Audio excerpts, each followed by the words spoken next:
Well, you talk about like someone who stands up against the greats with a singular voice.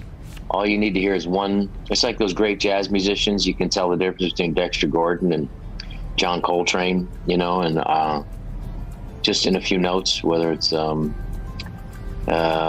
Norm MacDonald's one of those guys who would just, you could tell a joke, they could get nothing, and then he could tell that same joke and murder with it, all because of the way his incredible, unique delivery. And there was an innate sense to him of what was funny, and an impeccable timing that was just, you know, the best form of it was for stand-up. Also, conversation. I mean, just to be in a room with him, or be on a plane with him. As a comedian, then do you learn from each other as far as that goes? Do you kind of like, okay, he told this joke this way, and do you kind of like that friendly competition, and you know, who can tell the joke better? No, it's like tennis. It's definitely like tennis. I mean, you want to play with somebody better than you. And Norm was the funniest guy in the room. Norm wasn't necessarily the one who got always the biggest laughs from the audience, but from the comedians, we knew he was a particular genius, you know. Norm would have this incredible ability to tell a joke and you have no idea where it's going. And then you get lost and you think, oh, man, I know where this is going. But then the next thing you know, you forget. He was a master of turns and sleight. And like, you know, last time I performed with him in 2016, I didn't know it was going to be the last time I performed with him.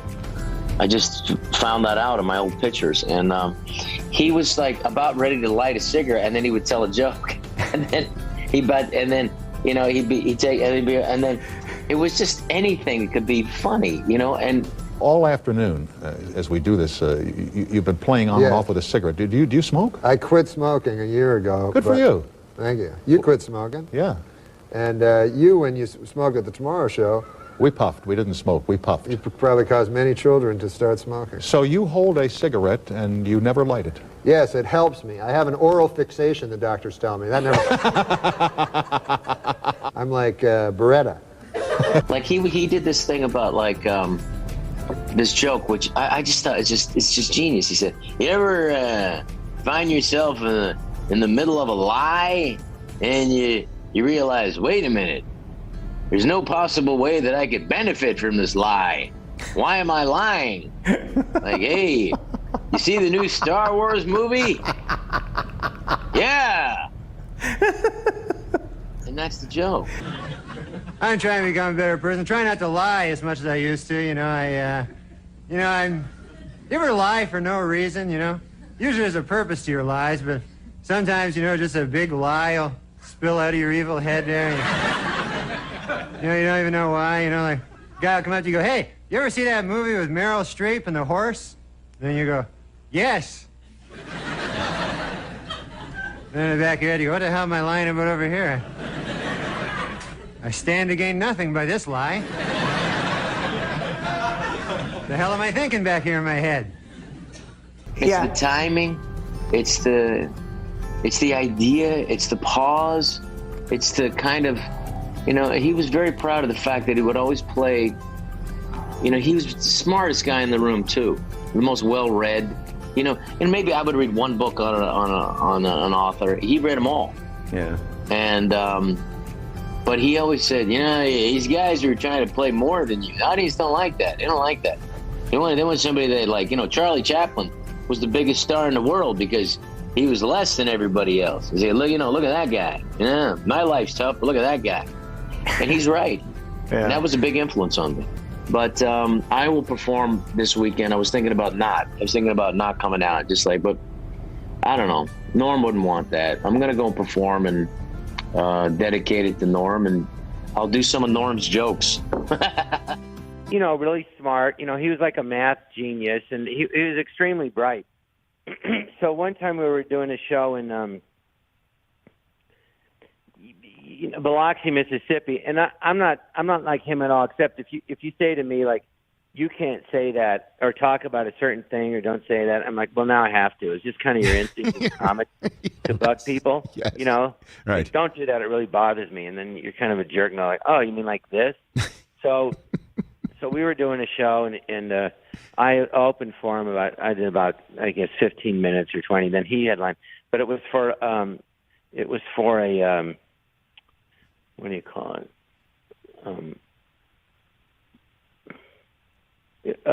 When they comp the audience, you know what I mean? For big gamblers, I forget the word. Yeah. So there wasn't people paying tickets, but anyway, they did it.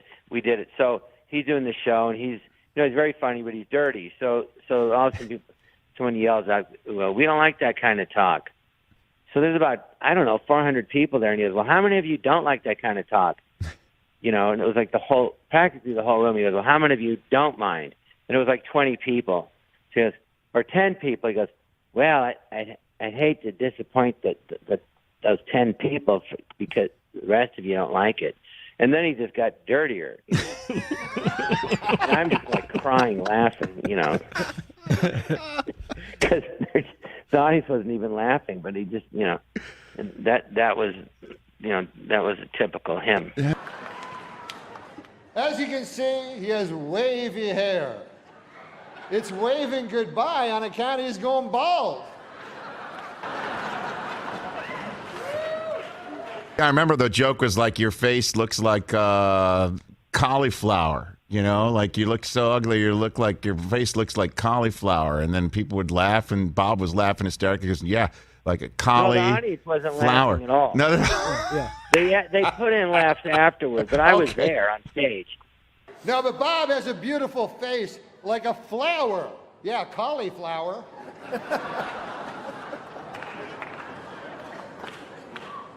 No offense, but your face looks like a cauliflower. I mean, I was there. I'm like dying laughing, you know. Yeah, I was there for the ESPY Awards when he hosted. And a lot of ESPN executives were white-knuckling his monologue the entire time. And when he told the joke about Charles Woodson winning the Heisman Trophy. Great, man. He became the first defensive player to win the Heisman Trophy. And congratulations, Charles. That is something that no one can ever take away from you. Unless you kill your wife and a waiter, in which case... all bets are off. Did they laugh?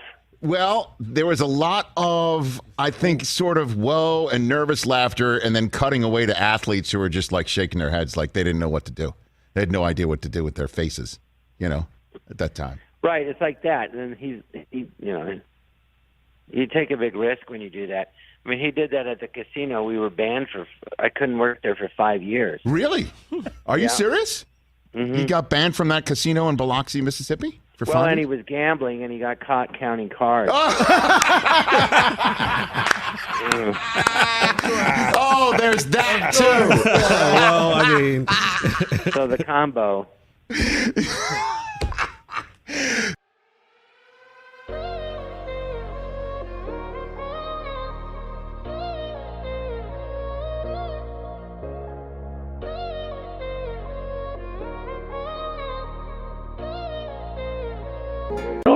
It was like he was kind of like the Bob Dylan of comedy. He was doing lyrics and words and phrases that nobody else in comedy was using.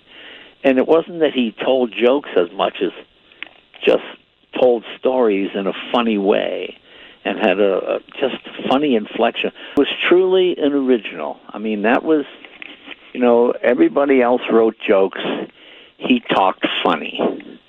And just having a conversation with him was, even when he told a joke, he did it in such a way you think he was just talking, you know. Right. I mean, he talked about, I saw him on a show, this was a joke he told. It was pretty funny. So the guy goes into this, guy's going to story, you know, and we're going to story. You know how he would just do that weird talking. Right. And he says, give me says to the clerk, hey, give me a Polish sausage. And the guy says, oh, are you Polish?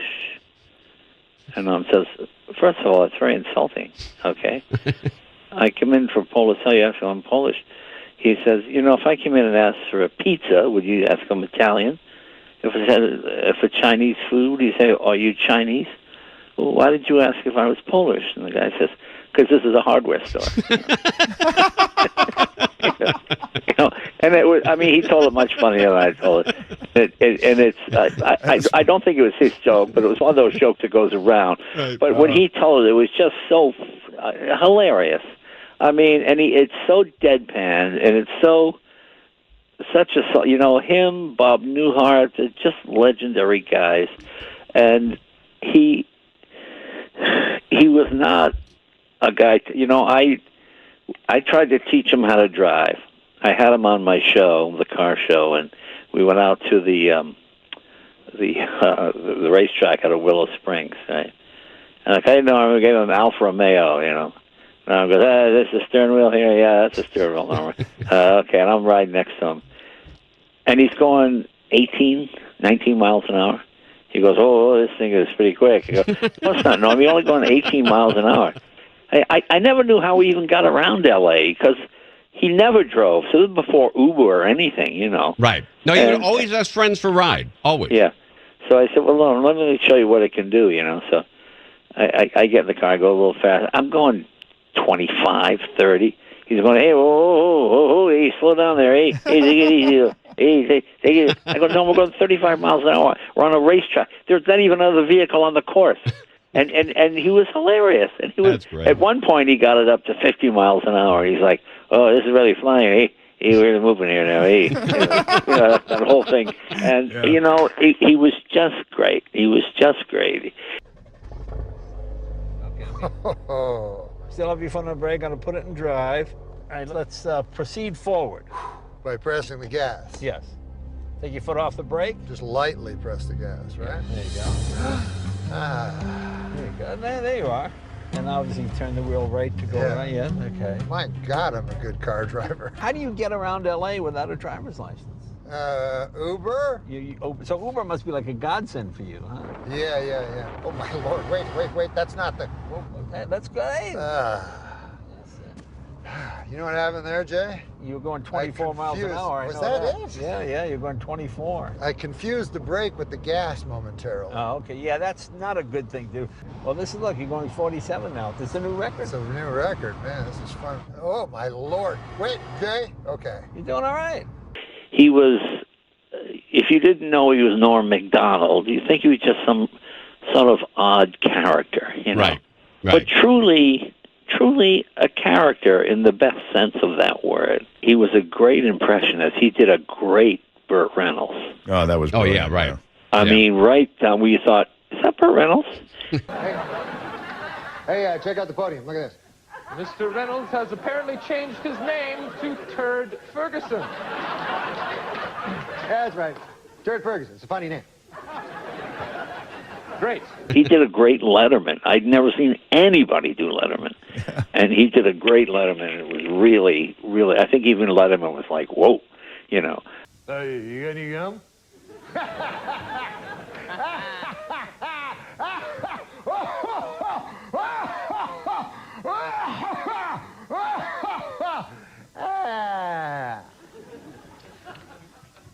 Crunch. No, he was, He was a Yeah, I'd forgotten about that. He did Letterman, and they did a whole send-up on of Letterman on that. The saddest part of it, he's one of those guys you just couldn't wait for him to become a cranky old man because he was a cranky young man, Right. And Norm was one of those guys you just wanted to live forever, just because as a cranky young man, it was funny. As a cranky old man, it would be perfectly in character, And he could really then get away with anything because he was an old guy, Absolutely. Well, Oh, do you know, on this blue cards, this is where we do our famous quotes. Because, Janine Ruffalo, she does serious comedy. And then there's that comedian who got shot on stage. He does... You know what Johnny Carson said that was interesting? He said the comedian's a disease, he called it. Yeah. When they become philosophers. He was referring to George Carlin. But we do famous quotes on these shows. Yes. Okay. Would you like to read? Start? Huh? When did this start? It's a new... had to be a first time that, you know. Oh, it's been going on for some. So this is like those infomercials where they make it like a talk show. That looks like it. That looks like an infomercial. And they'll have the one who's the host going, remember, you know, in the years... Didn't they have Danny Bonaducci? Oh, once? yes. Yeah. They make it look like a talk show. And then on the infomercial, I'll say, you know, in the years that this show's been on, and you go, wait a minute, then how come I've never seen it before?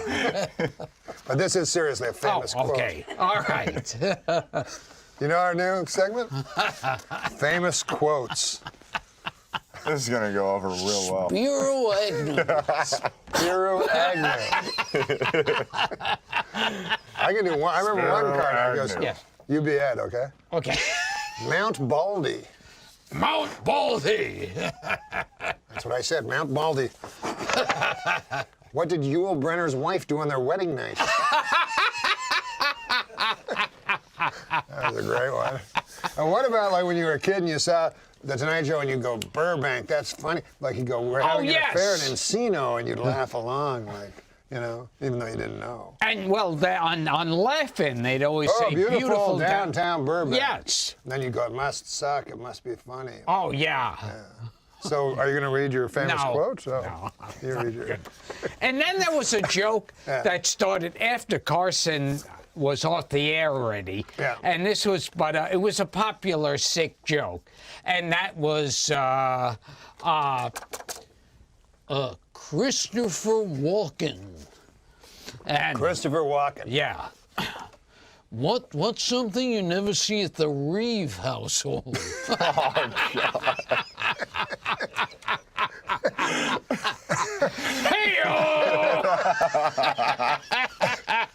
So you'd actually need a partner to do that joke. Yes, see. Are you going to read your quote? Yes. Famous quotes. Famous quotes. While your man is hard, use one hand to push his penis up toward his stomach. Lick the underside of his shaft by keeping your tongue flat and moving your head from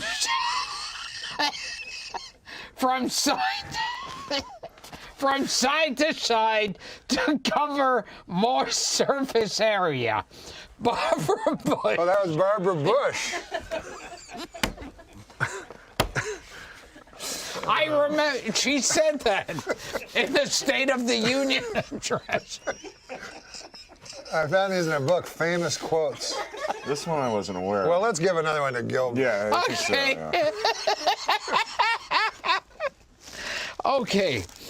Famous quotes.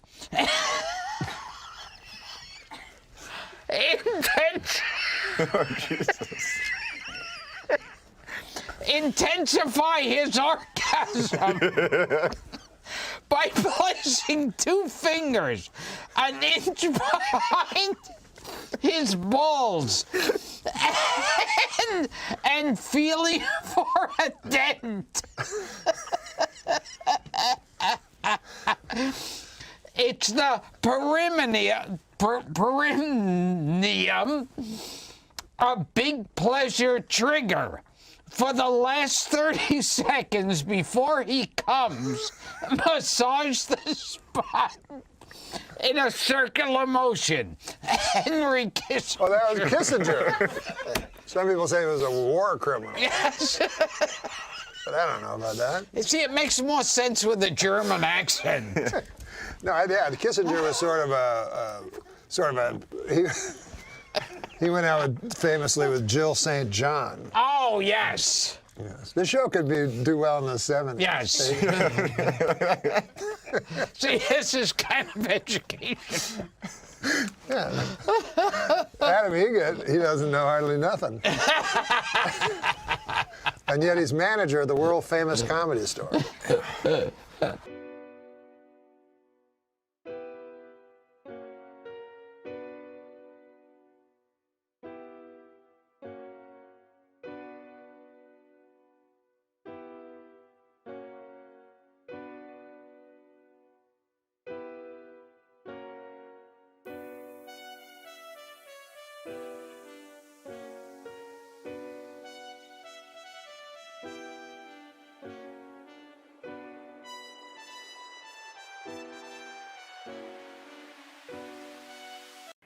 My other friend was mentally retarded. Now, I know you're not supposed to say that anymore, but that's what we said then, you know, and I understand that term. You know, it means that you're arrested. Your mental capacity has been retarded or arrested. So, anyways, I'll say Down syndrome. I don't care. I didn't say it for a long time on account of I thought people would think I was a doctor and I'd have to hit their knee with a hammer or something. I don't know.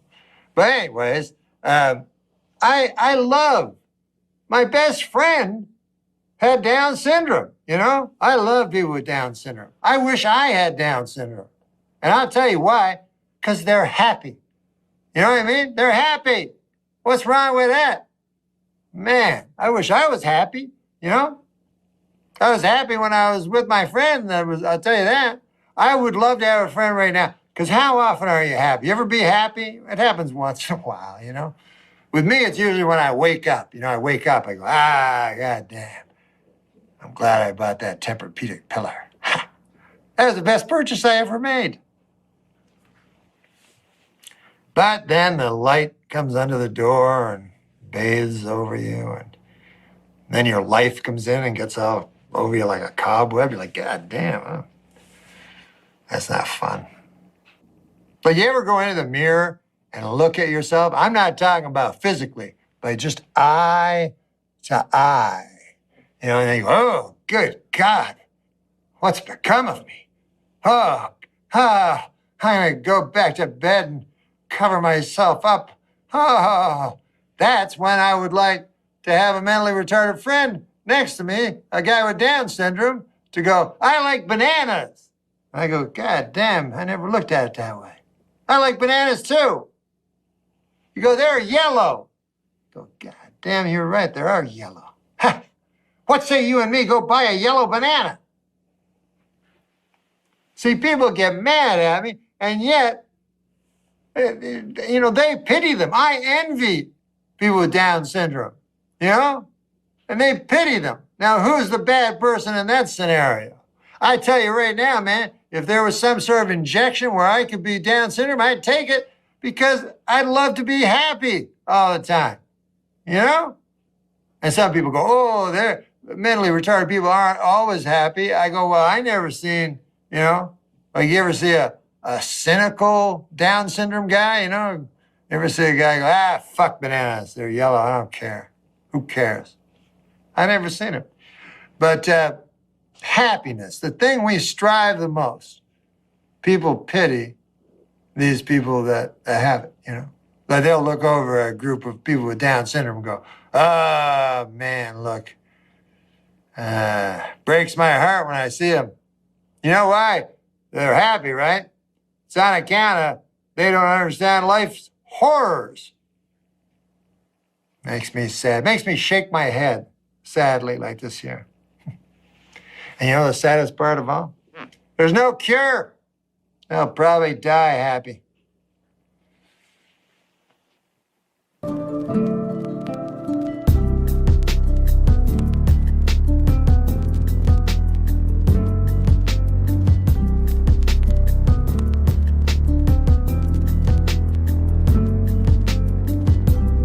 Judge Lance Ito this week barred all potential jurors from reading Faye Resnick's controversial new book, Nicole Brown Simpson, Diary of a Life Interrupted. The judge also barred them from reading Faye Resnick's other new book entitled, Judge Lance Ito is a Big Fruit. And now it's time for Weekend Update's movie reviews. This week I saw Interview with the Vampire. And here's my review. Not gay enough.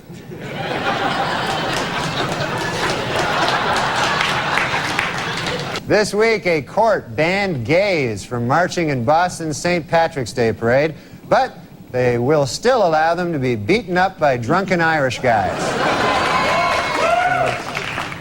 I'm afraid to know what you're applauding at there. Okay. Meanwhile, Elton John continues to deny rumors that he is engaged to his tennis racket.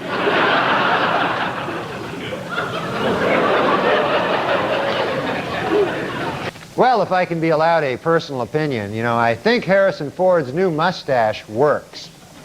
And by works, I mean looks really gay.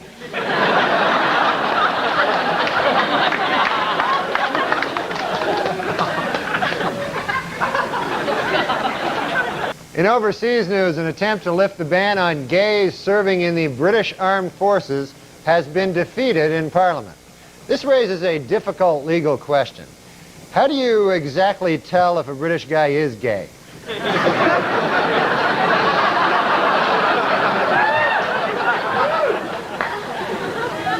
In an interview in this month's Vanity Fair, actor Tom Cruise attempts to end once and for all rumors that he is gay.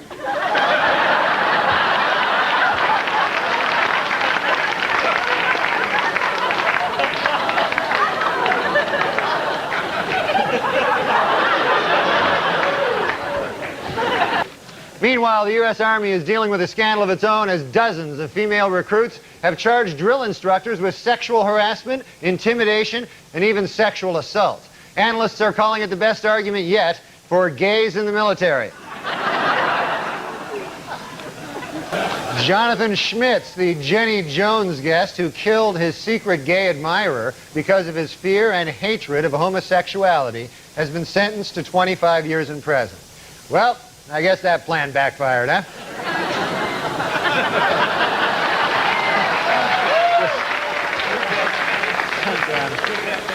And it's been reported that Keanu Reeves is engaged to actress Amanda Decadina. Asked to comment, Keanu said, "What? I thought I was gay. I'd always heard I was gay. Beginning in March, DC Comics will change Superman's traditional red and blue costume to a new form-fitting bodysuit. The problem with the old costume? Not gay enough.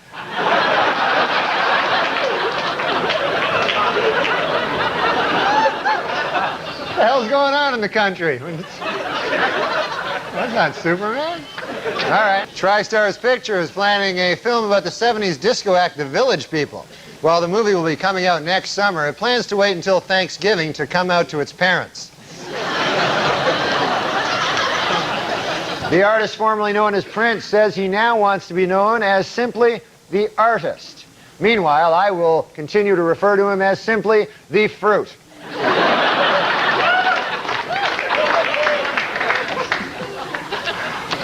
In other music news, several major acts are on tour this month, including the Counting Crows, Metallica, and The Fruit. A study on weight loss revealed this week that women who participate in a weekly diet program lost 50% more weight, snacked less, and bought more fruits and vegetables than women in general, which just goes to prove my new theory: Richard Simmons is gay.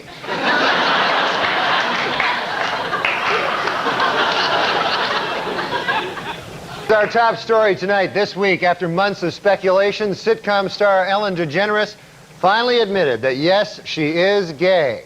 Inspired by her courage, today, diet guru Richard Simmons admitted that he is really, really, really, really gay.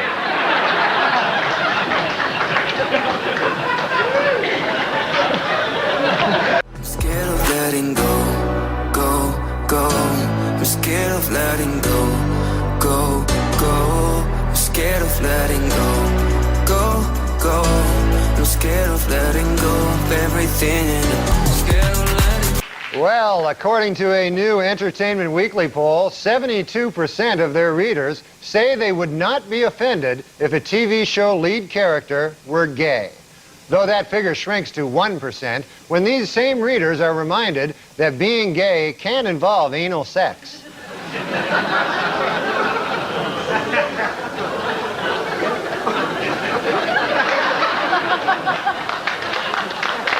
We haven't heard from Nick Swartzen. Yes, yeah. Nick. What about Nick? Nick, what you got? How are you enjoying the tour?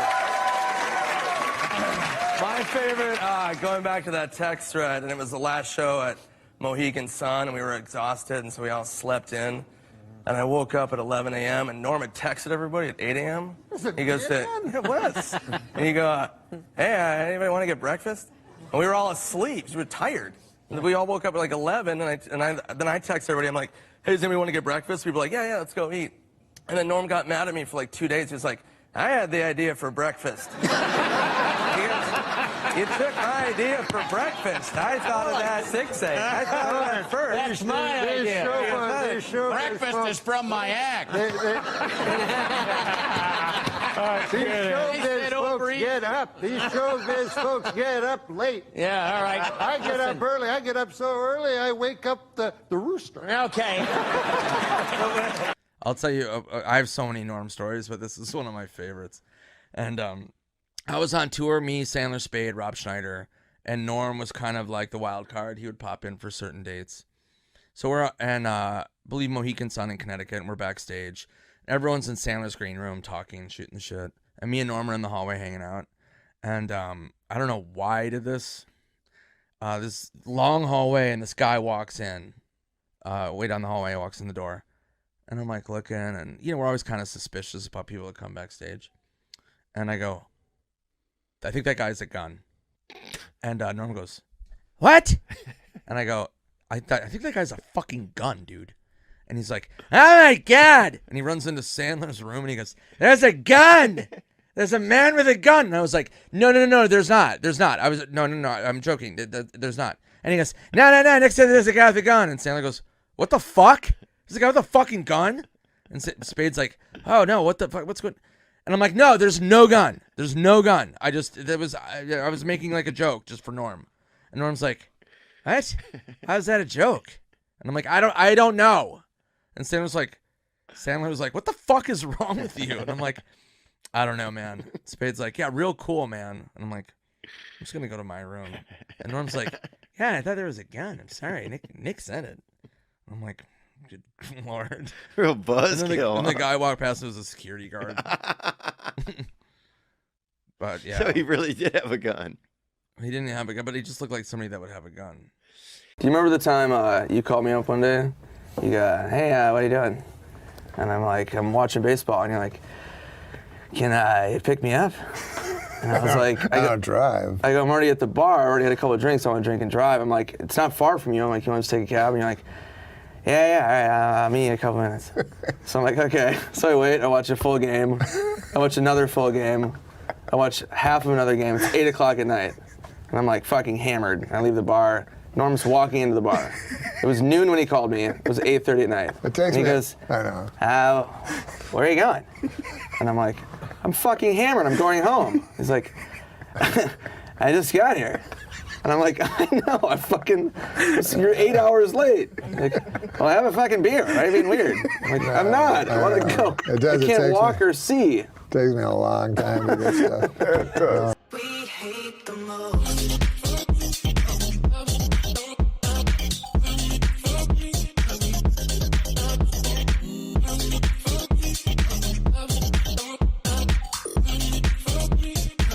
Remember the last time that you had seen him? I hadn't seen him for a while, but the last time I saw him was at a bar by our place, and he would watch. He was a big gambler, but the last time I talked to him, when I was quarantining in Minnesota, he would I'd text him and I go, "Hey, what's up, dude?" And he goes, "What? Who's this?" And he would do this all the time. I go, "It's fucking Nick, dude." And he goes, Nicky. What are you doing? And I'm like, nothing, I'm quarantined. And he goes, you didn't stand up? And I'm like, no. The fuck? I wasn't doing stand up. And he goes, what's your plan? And I go, I don't know, I'm gonna kick it here, and then I think I'm gonna go to Key West. And I go, I might just retire though and just move to Reno and just get like a residency, and then I'll just live in Reno and just work there, just be like an old comic. Yeah. And he goes, sort of God, he goes, that's a good idea. And I go, yeah, I don't know, whatever. He goes, no, maybe I'll join you. We'll both headline Reno. And I go, dude, Reno's fucking a mess. I go, no, I don't want to do that. So I go to Key West. A month later, he calls me. He goes, hey, what are you doing? And I go, I don't know, I'm in Key West. What's up with you? And he goes, when are you going to Reno? And I go, dude, that was a joke. I'm not moving to fucking Reno and retiring as like a comic. And he goes, fuck, I thought it was a good idea. And I'm like, no. And so that's the last time I talked to him. And then his his closest friend, Lori Jo, I hit her up after Norman passed, and I was like, hey, are you doing okay? And she goes, one of the last things before Norm died, one of the last things he talked about was moving to Reno with you. No. Yeah, and I go, are you serious? She goes, yeah, he was like, he really wanted to do that. And I was like, oh, and then that made me cry again. And yeah, it was just, that was Norm. It was awful. Damn. Interesting story I say this week is that right on Rikers Island they banned like 2 months ago, they banned pornography, any porno magazines from the prison, you know, because I don't know why they did it, but now I just read the headline. Sure, you don't need to know that part, right? Who cares about that part, right? But now they had to bring it back this week, so they had a compromise. They're allowing one porno magazine. Only one? Only one. Yeah. Unfortunately, the porno magazine that they're putting in is Hairy Guy's Ass Illustrated. Really? Yeah. Well, if you're going to only allow one, I would think that's the one, you know, probably. It's a good magazine, though. It is a good, you know... It's not all just pictures of Hairy Guy's ass. The articles are good, actually. Yeah. Good articles on if you're buying a home, what home to buy, good areas to look. Good stereo advice. That's what I read. Yeah. Killer crossword puzzle. It's just a good publication. All right. See, I just read it for Hairy Guy's ass. Well, see, that's you, Andy. Just people are all different. He was telling me before the show, the last week he went to the Hairy Guy's Ass Mansion.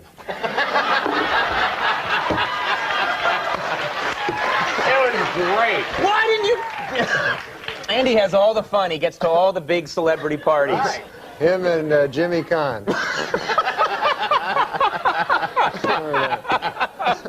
All right. So you think Dole is what? I don't know. You don't care anymore. I do like that he picked Kemp. I like Kemp. Oh, yeah?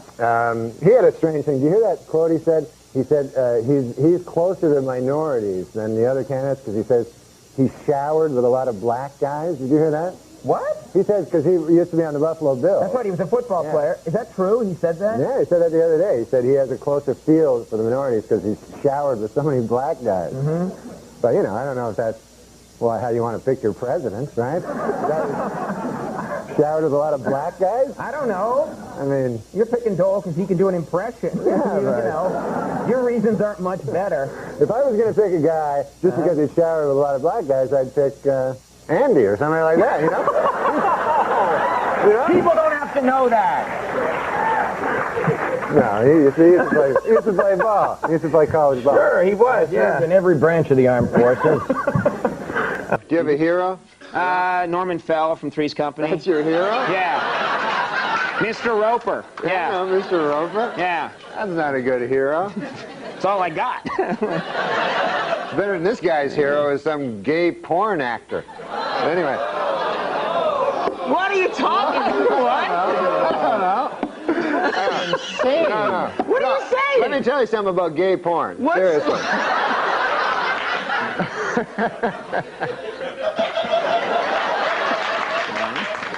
It's fine. That was a long one. Okay. No, I'll tell you something about gay porn, seriously. Okay. That doesn't mean a guy's gay. I'm not saying that. Because a guy watches gay porn all the time. Cut to a single. Just of Norm, really? Gay porn. I enjoy gay porn. I'm not gay. Gay porn is a genre that just cuts across all demographics. You know? Young people, old people, straight people, the gay people enjoy it. Everybody likes gay porn. But this guy really likes it. No, I don't know. I thought I heard patriotic music playing behind that speech. No, that's not what I meant to say. I meant to talk about Bob Dole. This guy's my hero. First ruined my reputation, you know. I'll Just tell you in something. passing. This guy is not gay. If anybody's not gay, it's this guy. Oh, I'm so... Seriously. I am so totally straight. Oh, yeah. No, you are. I love the ladies. No, he does. No, he likes girls. He likes girls. Does this happen every time you try and talk about Bob Dole? You start talking about gay porn. I know, I don't know what that was. But listen, the Bob Dole, I love this guy. He's my hero. He's always been my hero for like the last 18 years, since I was very young. And I always liked Bob Dole. And so it was an honor to. Now it sounds weird because I was talking about gay porn. But I'm questioning your ability to continue here. before I start with my jokes, I just want to say, like, I said a thing on last show about Andy enjoying gay porn. Right, I remember you saying that. And I thought later, that was just a stupid thing to do. Well, I guess it was all forgotten until you just brought it up. So, he doesn't like gay porn, you know? He doesn't like gay porn. So anyway. I can't stand gay porn. Right. Gay porn, no thanks. So if you're getting me a birthday present, no gay porn. I'm glad that's great because it really cleared the air. Yeah. I understand you Lent. You take Lent pretty seriously, the Catholic holiday of Lent. Is that the case? Well, you have to give up stuff on Lent. So every year on Lent, I give up stuff. And I made up a list, you know? Oh, really? Of stuff that I gave up. So I have it here in my pocket. Can I read it? I would love to hear what Norm gave up for Lent. Yeah, why not? I don't have it in my pocket. You don't have it? Oh, here it is. It's in this pocket. Okay. Yes, this is a list of things that I gave up for Lent. Okay, you ready? I gave up powerlifting. All right, out. Yeah, I didn't want to do that anymore. And then I gave up lifting of any kind. Okay, that's good. And then I gave up dressing up like an incubus. Now that people know what it is, you know. Not going to do that. No. And then I gave up. This isn't a good one. I gave up feeding my cat.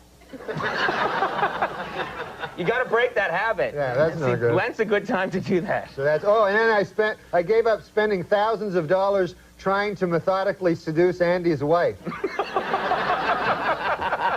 No more of that, huh? All right, that's very nice. Good for you. What a relief.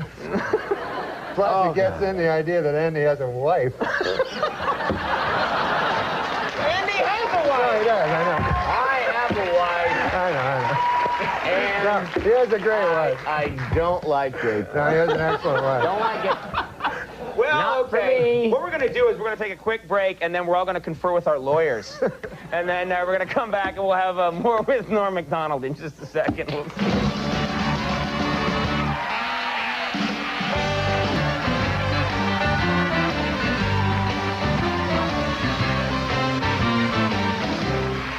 All right, we're back, everybody.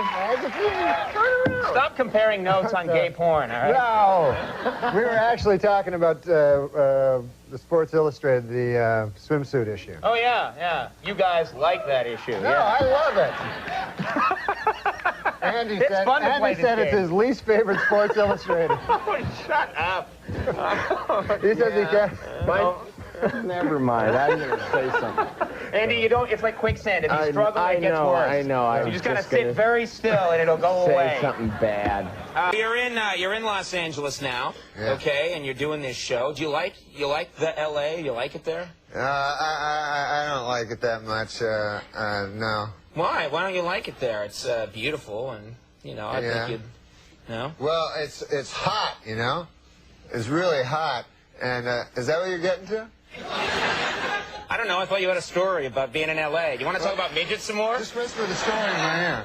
You said you were carrying bags of groceries? Yes, exactly. That's the story. But it started off with it was hot in L.A. And this is a bad, lame story. But... So let me get this right. You can't remember it. We just revealed that we talked about it in the hallway beforehand, and now you're telling people it sucks. You want to go for it? Yeah, I'll tell it. No. Yeah, it's not...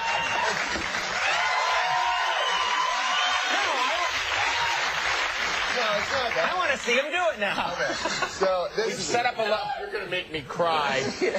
I believe this is all spontaneous. Sorry, Junior. You don't like L.A. because it's hot.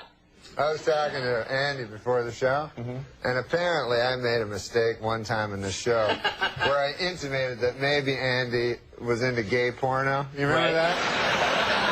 I didn't, but now I do, yeah. Which he is not into, and I never meant to intimate that he was gay in any way. Right. Just that he had an obsession with watching gay porno. Okay. There is a difference. Everybody loves gay porno. Right, Exactly. right. What's not to like? So anyway, baseball. so I said, I'm sorry. He said, you know, I said, I'm sorry about that. Right. And I said I would never mention again his alleged obsession with gay porno. Right. And I won't. But anyway. We're going to run that on a loop. Play it over and over again. Well, he's got a wife. Yeah, I know. What are you talking about? I know that. Have you ever met her? Yes. Okay, good. What are you talking about? She does exist. She exists. Yeah. That's what I'm trying to tell the people. I don't want them to think that Andy's into gay. And there's nothing wrong with being gay. Unless you're not gay, and then there's something horribly wrong with it. That's when it goes awry? Yeah, that's when it's the worst thing you could be is gay when you're not gay. Right. Hey, I'm going to miss Andy on this show, man. Oh, yeah. He's got to leave, huh? How bad is that, huh? Yeah. He should stay. You want him to stay. You should stay. Good move. You should stay. Get him booing. Yeah, you killed everyone's joy tonight. No, I swear to God, though, when you sit on a couch for a living. You should think about not giving that up.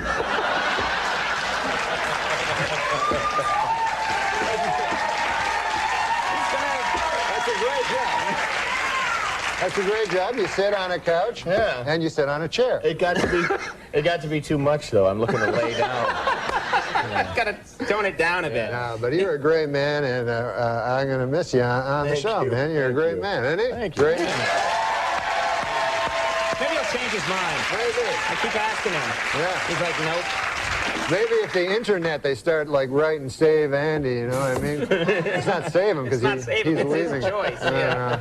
That's the hard thing. Straight to the heart. I went a long time acting like I wasn't broken apart by you.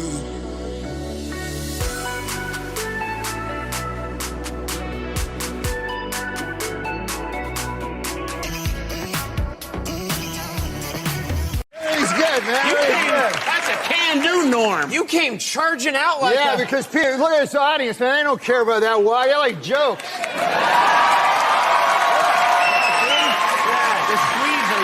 They got flags. They got flags. Yeah, they got flags, and they're scoring you. You've got 3 9s and an 8 so far. Wow. For your Where entrance. are you guys from, man? Oh, sweet. That's Sweden? Yeah. God bless you, man. Everything's good about, you know, you're an Irishman. Me mother, she was orange. Me father, he was green. It was the biggest mix-up that you have ever seen. I'm Scottish. I'm a Scot. You're Irish. Yes. What are you? Swedish German. Swedish German. Are you really? Yeah, really. Why would I lie about that? It's not funny. It's very odd, 'cause it's a very strange lie. I put one over on those people. Yeah. Swedish German. No, I'll tell you why it's funny, man, because I was in Georgia, Atlanta, Georgia. Yeah. I met a good old boy down there, and he said, he said, you know Andy Richter? Yeah. Yeah, he did. Yeah. You met a guy in Georgia, and he said, you know Andy Richter? Oh, yeah, you guys do well there. Oh. And he said, I said, yeah. He said, have you ever heard of Andy Richter joke? I said, no. He said, well, most of it's based on him being Swedish German. And then he told me an Andy Richter joke. And Really? But I didn't know he was Swedish German. I thought it was all nonsense. Yeah, well, now this lines up perfectly. Let me ask you something, because it sort of relates to the first... Wait, don't you want to hear the joke? No.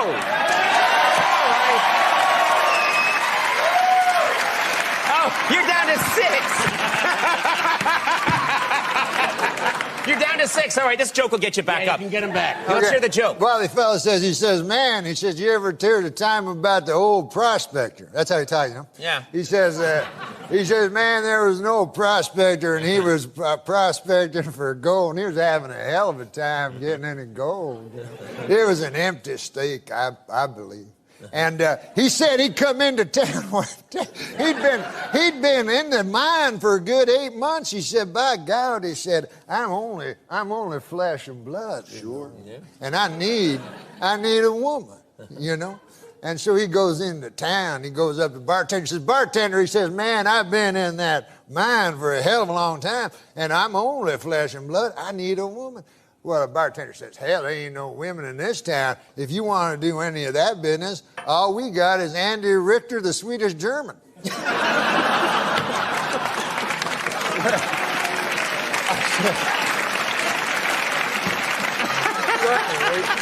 The prospector, he says, no, he says, hell, I ain't into that funny stuff, you know. He says, I'll be fine. So he goes back to his state, you know, and he's back in that mine, man, and 6 months passes, and a year passes, and Conan, you know, people are weak. Man is made of flesh and pride, as the scriptures tell us, and by God, that old prospector finally broke to his knees and he said, I'm no worse than he went back to the bar.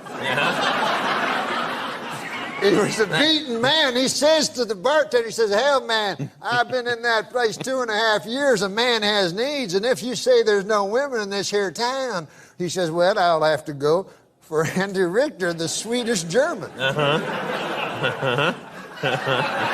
But he says, listen now, he says, man, I'm a tough old hombre, you know, and I got friends now. He says, I don't want anybody to know about this. You know, this is back in the old days. Sure, yeah. He says, I can tell by the accent, yeah. He says, I got my cowpoke friends and so forth. I'd hate to hell anybody know about this. You know, this got to be all secret. Nobody. I say nobody can know about this. Bartender says, well, 4 people will know about it. How do you figure that? He says, well, he says, I'll know about it. He says, you'll know about it. Andy Richter, the Swedish German, will know about it. And the fella that has to hold down Andy will know about it.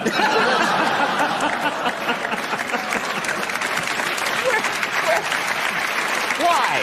Why? Because Andy Richter, the Swedish German, he don't go for that funny business neither. Well, at least you left me my dignity. Yeah. I like the way that story ended. Yeah, that was a nice. You weren't dead. Right. Yeah. Well, but that's not beside the point. You were raped. No, it's more.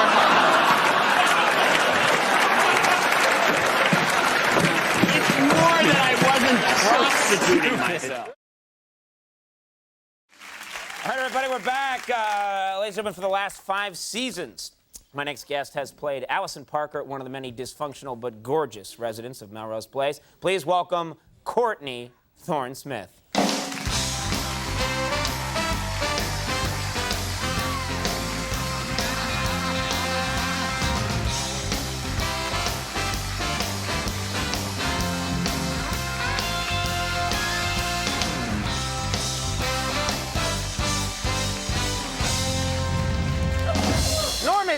Norm, you're sick, and you're all over her like a bear rug. Just leave her alone. No, you know, because before, during the commercial, I was saying I had a huge crush on her. Yeah. And then you said you did, too. I said I did. When you were on Day by Day, I developed this big crush on you, and this whole talk show is a scheme to get you here. I liked her when she was on the Tomorrow Show with Tom Snyder. Not the Tomorrow Show, but the Later Show. He says to me in the break. You have no idea who I am. Yeah, no, I know from that show. That's all. He says to me, "Oh, I really like her. I saw her. I really think she's great. I really have a crush on her." And I said, "Where? You saw her at Melrose Place?" He said, "No, I was watching Tom Snyder, and she was on, and she was a great guest." And I said, "Wait a minute, that's the show that's opposite our show. Why weren't you watching our show, pal?" Because I wasn't on it that night. All right, no, stay.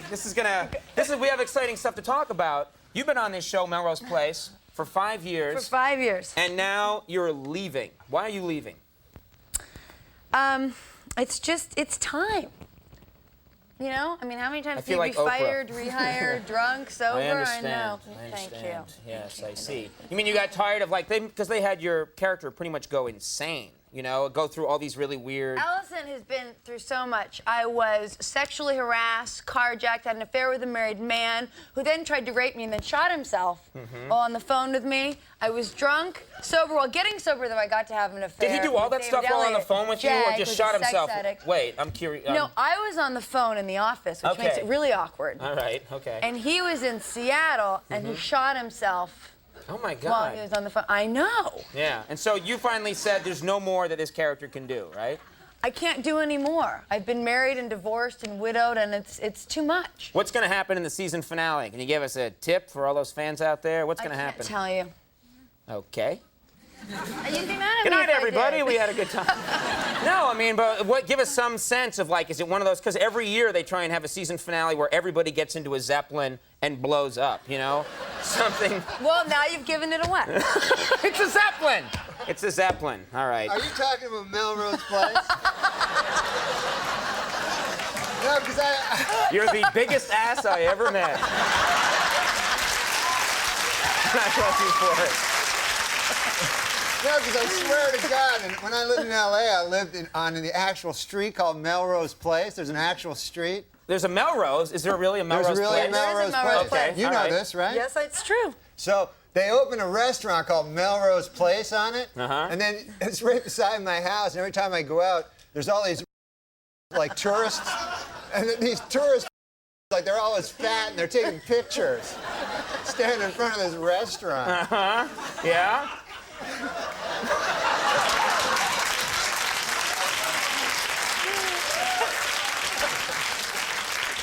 Well, thanks for the help, pal. He'll get over it. You'll see. Now, I got to ask you about this because we brought... Shut up. That makes it all right. Well, I want to talk to you about something because this came up earlier in the show accidentally because I didn't know what Norm was going to talk about tonight, and it's best sometimes if I don't know. But he mentioned Carrot Top. You are making a movie with Carrot Top, right? I made a movie with Carrot Top. Okay. You've made a movie with Carrot Top. It's not out yet. No, it's Can you not put the out yet. picture up of Carrot Top again just so we can all see him? Oh, there it is again, yeah. All right. Okay. Wait a minute, she left Melrose Place to do a movie with Carrot Top? That's where I'm going, my friend. This begs the question now, why a movie with Carrot Top? Why a movie with Carrot Top? I mean, no, I don't know much about Carrot Top, you know? I don't know much about him. I'm a little jealous because he's a red-haired comedian, and I felt like maybe you'd do a movie with me first, then move on to Carrot Top, then to Ralph Malph from Happy Days. You know, sort of the three. There's an order in which you do movies with the redheads. What's he like, first of all? He's extraordinarily sweet. Nice guy. He really is, and he worked very hard, and he was adorable. And he works with a lot of props and stuff, too, right? Not in the movie. Oh, in the movie they took his props away? They took his props away. That's a bad time to suddenly take away everything you know about comedy. You know, you've been using props now all your life for comedy. Now we're going to take them away when you make your first movie. Was he okay, though, with it? He was cool? He was great. He did a wonderful job. Do you have a scene where you and him embrace? Yeah, lots of making out. Oh, for God's sake. Nothing but making out. All right. It's like 9.5 weeks, but Carrot Top. Basically what we were doing. Wow! I gotta check out that movie. Is it called 9.5 Seconds?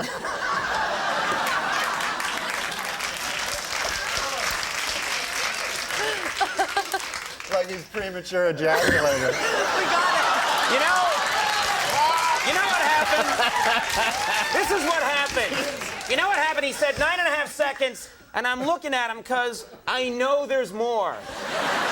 And I wait and wait, and I see the glimmer in the eye, and then bang! I thought you were going to, but no. But what's the movie going to be called? Well, Really? I know what it's going to be called. Yeah, what's that?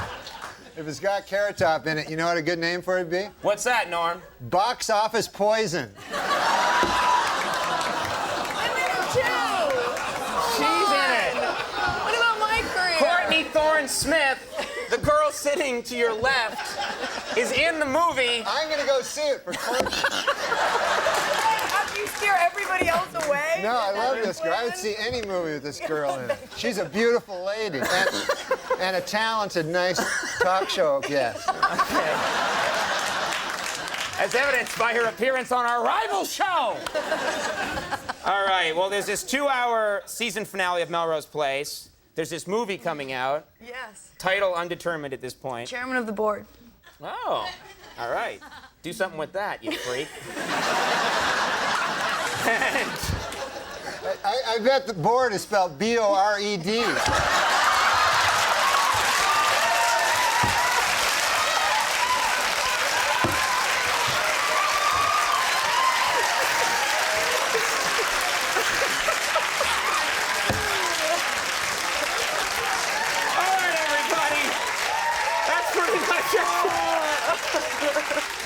We're going to take a break now. We're going to have Collective Soul in a second. Courtney Thorne-Smith, we hope she's still our friend. We do love you.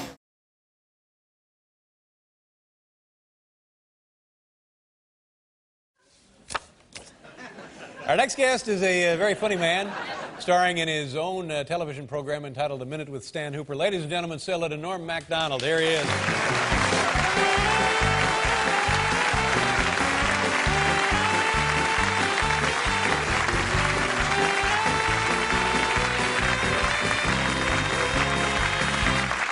Good to have you back. That's good to have you. Congratulations, Thank you very sir. much. We haven't Must seen be you in a very while. excited. Well, it is exciting. You know the feeling. You have a son. I have a son.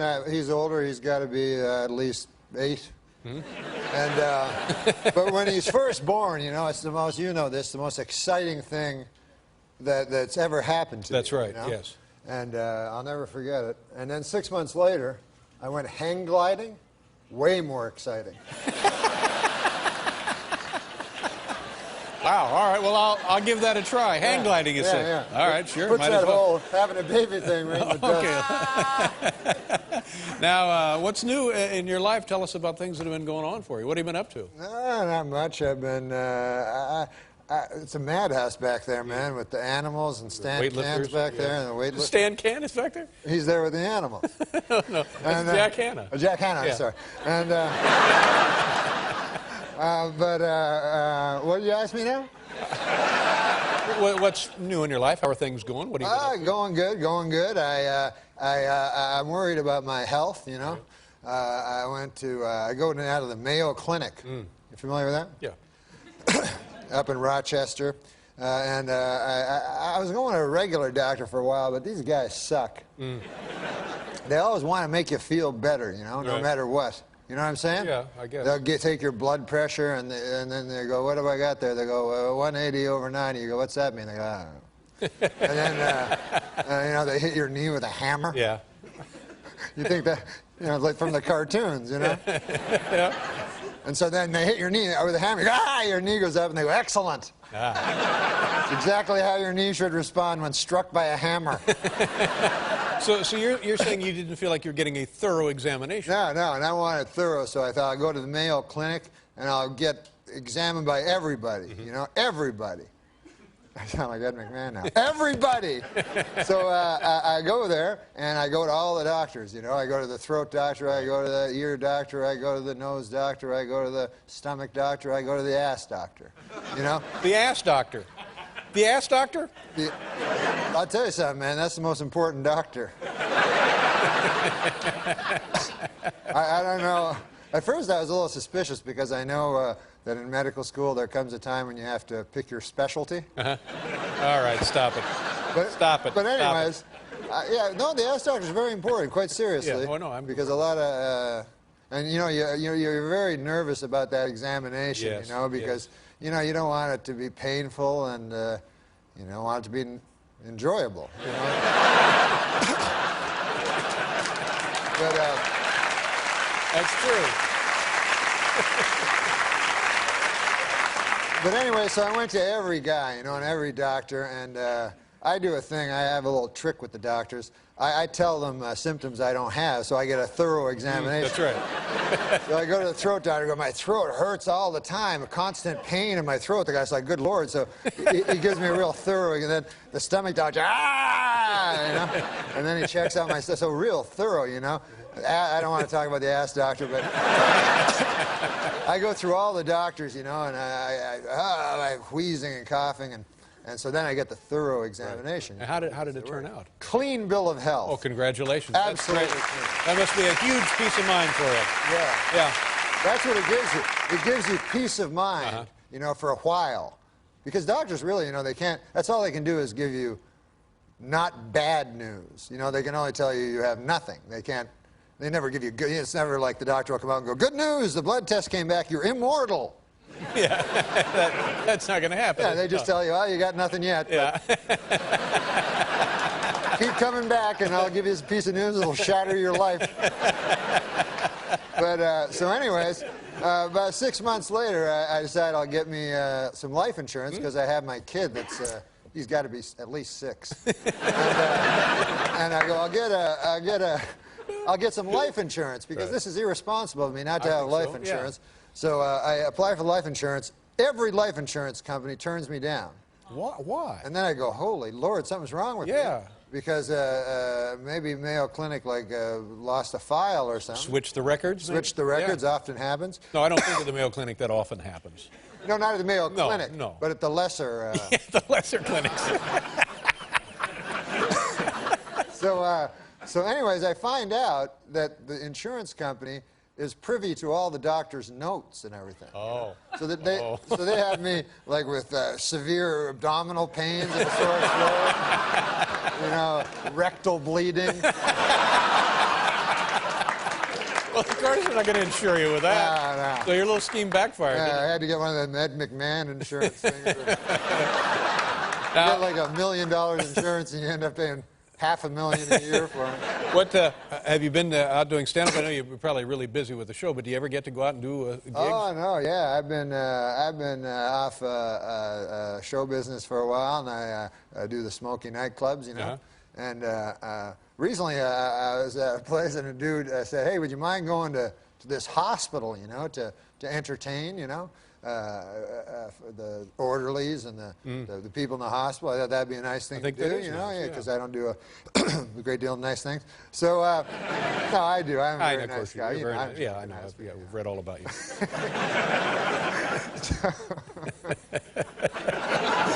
So I go to the hospital, you know, and I'm driving to the hospital. The guy's driving me. I don't know how to drive, and I'm all happy. I'm sorry. Wait a minute. You say you don't know how to drive? I don't know yet, but I will. I'll learn. As my child approaches his 13th birthday, I feel I should soon. Yeah. So I go to the hospital, and the guy Sid Youngers that books this gig, he tells me, you know, you just talk to you entertain for the orderlies and the staff and the patients, you know. And I get there, so the guy's driving me there, and looking for the hospital and everything, and we're getting close to the hospital, and all of a sudden I see like some barbed wire. Right? And there's guards and everything. And there's a big giant sign that says, State Hospital for the Criminally Insane. So now I'm being frisked and ID and everything, and I get in, and now I'm going, I don't even know if these people deserve a show, you know.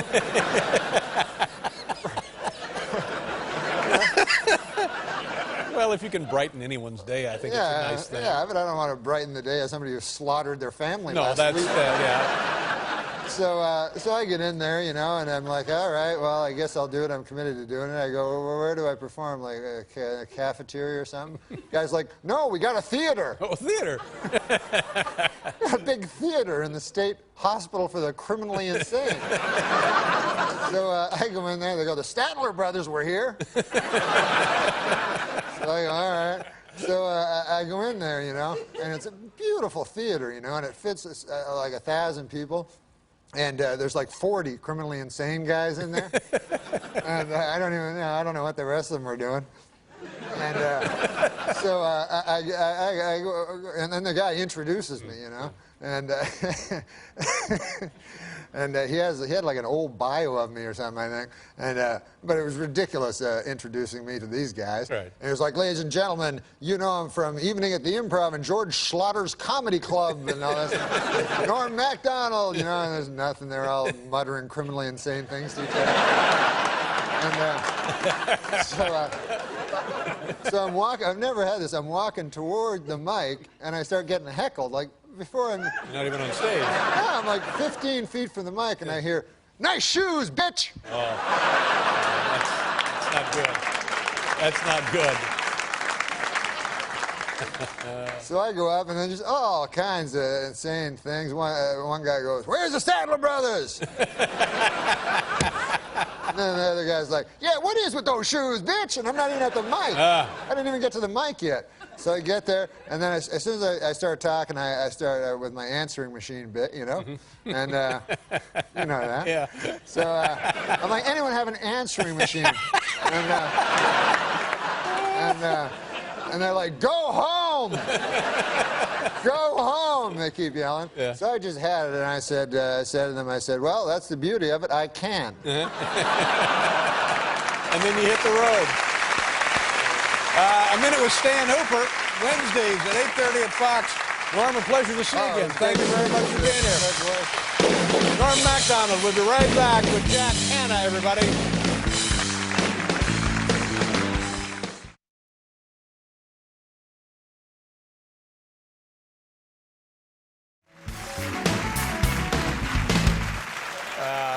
Our next guest is a very funny man who has a brand new comedy album right here entitled Ridiculous. It's in stores now. Here's the always entertaining Norm MacDonald.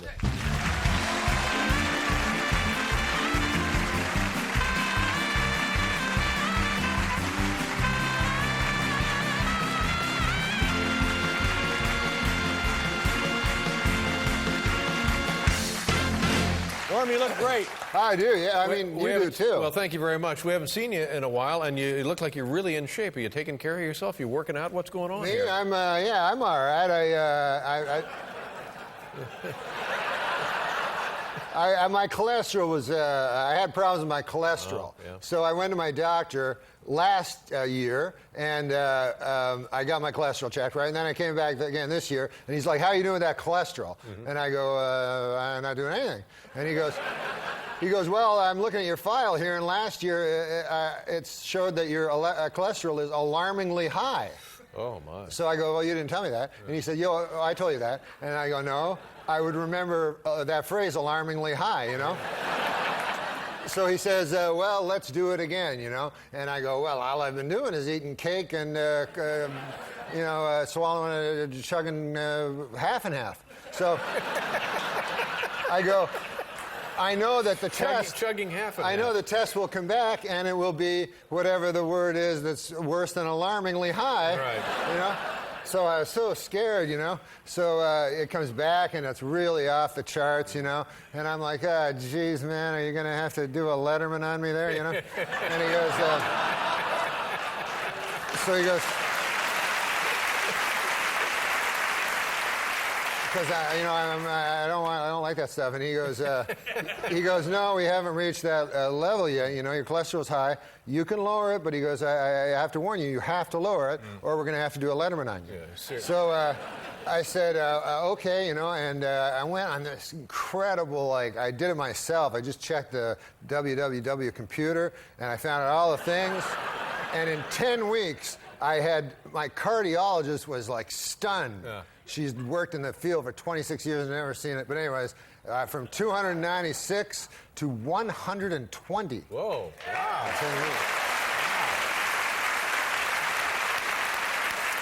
But the only bad thing is they have bad cholesterol, good cholesterol.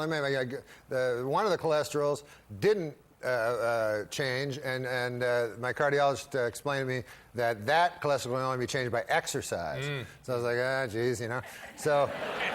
Because I'm really good at not doing things, not eating stuff, but I'm bad at going out and doing stuff. And so I got a trainer, and it was all, not good. Tough. Yeah, man alive. Holy crow. Yeah. Well, it looks like it's paid off. It does? Yeah. What kind of stuff was the trainer doing with you? He was, these guys are superhuman. They look like Dash Riprock, you know, from earlier, you know. They're like superhuman beings, you know. So they think you can do what they can do, you know. Right. And I told the guy, $50 an hour. I said, look, don't try to earn your money or anything like that, you know.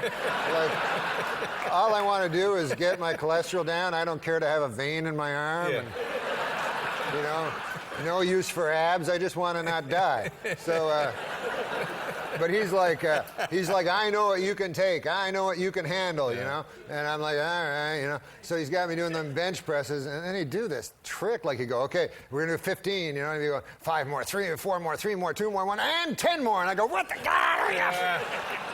Why didn't you say 25 in the first place, you know?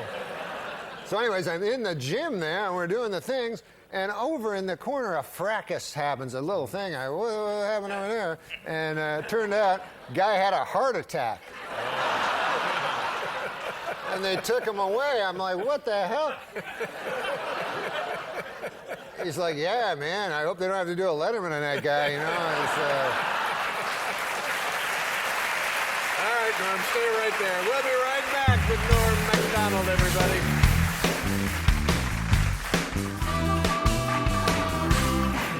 Now you, Hey, Bill. you did some traveling, I guess, since we last saw you. You were in. Yeah, I did. I never been overseas, and I went to Amsterdam. My dad was in World War II. He was a lot older than I. Well, obviously, he was older than I was. He had me when he was an older fella, and he served in World War II, and he liberated Holland, you know, from the icy grip of that dork Hitler, you know. Yeah. So, and you know, with Hitler, the more I learn about that guy, the more I don't care for him. I can't. Yeah. And there's nothing redeeming about the guy. I tell the guys, I go, how on earth could these Germans like follow this lunatic, you know? And they're like, oh, he was an incredible public speaker, you know? He could hypnotize you with his public speaking. And then I see him, he's like, I go, what? That's not my idea of a silver-tongued devil, you know? So anyways, that's not the point. Yeah. The point is my dad went over and he liberated Holland. I'll tell you something about the Dutch. They don't forget, you know. My dad, a dirt poor farmer, you know, couldn't be poor, went over to Holland, liberated the country, and they never forgot. Every 5 years he would go and they would throw pedals, you know, and it was fantastic. They're still grateful. The Dutch were so grateful for what the Canadians had done. So I went over. He was in the Canadian Army, right? Yeah, well, mostly it was my dad, but... Yeah. No, I used my dad as a surrogate for the entire Canadian Army. Right. But, so I went over because my dad's dead. And so I said, it'd be great to see, you know. And so I went to Amsterdam, and oh my Lord. At first, you know, it's a picturesque place. People are driving around their bicycles over cobblestone streets with canals. It's beautiful, windmills, and it looks, but then the whole country's gone to hell in a handbasket. You would not believe this. You can do drugs legally. Really? Legally. They have a place called coffee shops, right? So I went into one. I said, hey, man, I enjoy coffee, but can I have a coffee? They're like, we don't have coffee. It's a coffee shop. They go, we got drugs. So I'm like, I don't want drugs. That's wrong. What the hell are you talking about, you know? And then prostitutes. They have prostitutes in the window. You can walk along, and there's prostitutes in the window that you can go and have illegal sex. It's legal there, and it's all ass over tea kettle wrong, you know? And so then I had a whole different view of the place of just these, you know, crazy people. Just not right. So anyways, one night I was going back to my hotel, and I'm going back to my hotel, and I can't find my hotel because everything's in, you know, they're all foreigners, so it's all different language, hard to find streets and stuff. So I was walking around forever. Finally, I see my hotel, you know, and I get there, and there's a red light, you know. And have you ever been to those places where, not a red light like a red light district, a traffic light, a stoplight that was red, and you know when the red never changes? Yes. You ever been in that experience? So I'm standing there in the red. A minute goes by, 2 minutes go by, 3 minutes go by, whatever minutes go by, and it never changes, and there's no traffic at all. So finally I go, I'll just walk across the red light, right? Yeah. What harm can be done? Walk across the red light. Immediately a police officer comes riding a bicycle. So then this guy, you know, he's like, you know, talking with his foreign thing, and so he writes me a ticket, you know. I go, are you kidding me? Your whole country's a bunch of drug-smoking prostitute people, you know?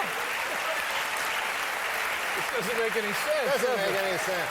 And also, if it wasn't for my dad, then that guy wouldn't get to have the freedom to drive his fruity bicycle anyway, you know? That's right. Yeah, he'd be living in a country where a guy was going, scrankly, rankly, crankly. I'm glad you're back, Norm. Thank you, David. So here's the new CD, Ridiculous, in stores now. Norm, always a pleasure. Come back it's great again to soon. be back. Thank you very much. Norm MacDonald, ladies and gentlemen. We'll be right back, everybody. Very funny.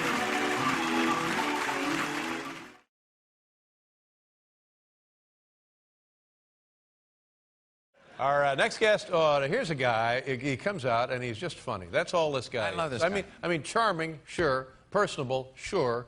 His hygiene, maybe. But moreover, all he really is funny. He will be performing tomorrow and through this weekend at Caroline's, which is right across the street on Broadway. Here's the always entertaining Norm MacDonald.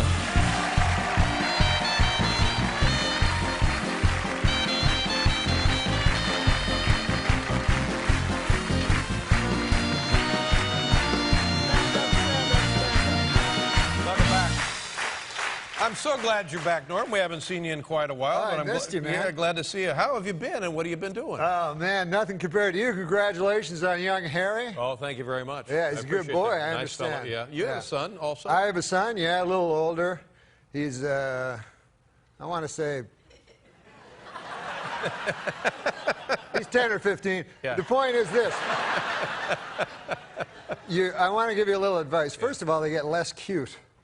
Oh, see, yeah. And you got to, when they're young, you got to do certain things. For instance, because you love your child more than anything, obviously. And when I was young, and I had my little boy, Dagwood. His name is Dagwood. I named him after the literary figure Dagwood Bumstead. Yeah. Yeah. Now, his name is Dylan. Dylan, named after Dylan Thomas, Thomas. because my father read me a Child's Christmas in Wales every Christmas. So when the kid's young, as Dylan was, I used to play basketball with him, and I would always let him win because I figured that was the thing to do as a father. Now he's 16 years old, and he can beat me easily. Oh. Now he thinks that he's always been able to beat me. I told him, I said, no, I used to let you win. He's like, no. So my advice is beat the hell out of Harry. While I can. While you can. Yeah. Not sure that I can even now. Do you think about the future and taking care of him in the future, you know, because... Yes, you got to keep your affairs in order just in case anything happens. That's you know, right. you got to have a will. And now you got to have the living will. Living will. In case you get incapacitated in life, you have to say what your wishes are, you know. And I made out a living will, and I said, whatever you do, don't pull that damn plug. Because... Really? Yeah. Yeah. Because I tell you what happens. As soon as you get there, you're incapacitated. Right. They get your relatives and your friends around. They go, hey, Norm's incapacitated. Any of you guys know? And they're like, hey, oh, yeah. I remember Norm saying he wanted to get killed. And then we don't have to visit him no more, right? Yeah. So I also don't have a plug. I have a series of plugs. Really? Because I don't want one plug. That's And then right. one of them janitors come with the wide broom, knock out my sure. plug. You know, my Belt brother's... and suspenders. Exactly, Yeah, exactly. yeah. Exactly. I'll tell you something, man. My mom said, hey, you don't want to be a burden. I'm like, good Lord, I hope I, don't want to be a burden. I'm lying there incapacitated. You know, you can't take 10 minutes out of your bridge game to come touch my hand.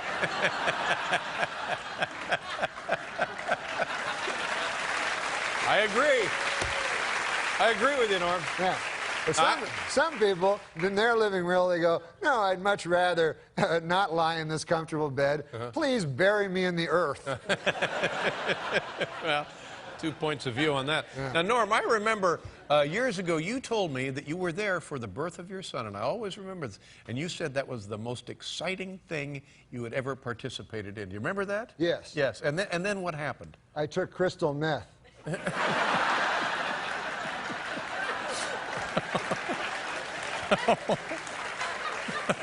Oh, no, you didn't. No. I didn't know what you were getting No, at. that's right. No, and then you said a couple of weeks later you went skydiving. Oh, was that it? Yeah, that was what it was. Yeah.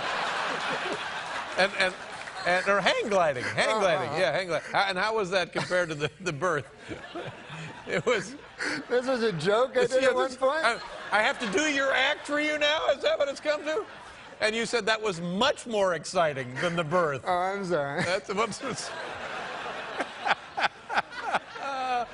All right, I tell you what, we'll be right back here with Norm MacDonald, ladies and gentlemen.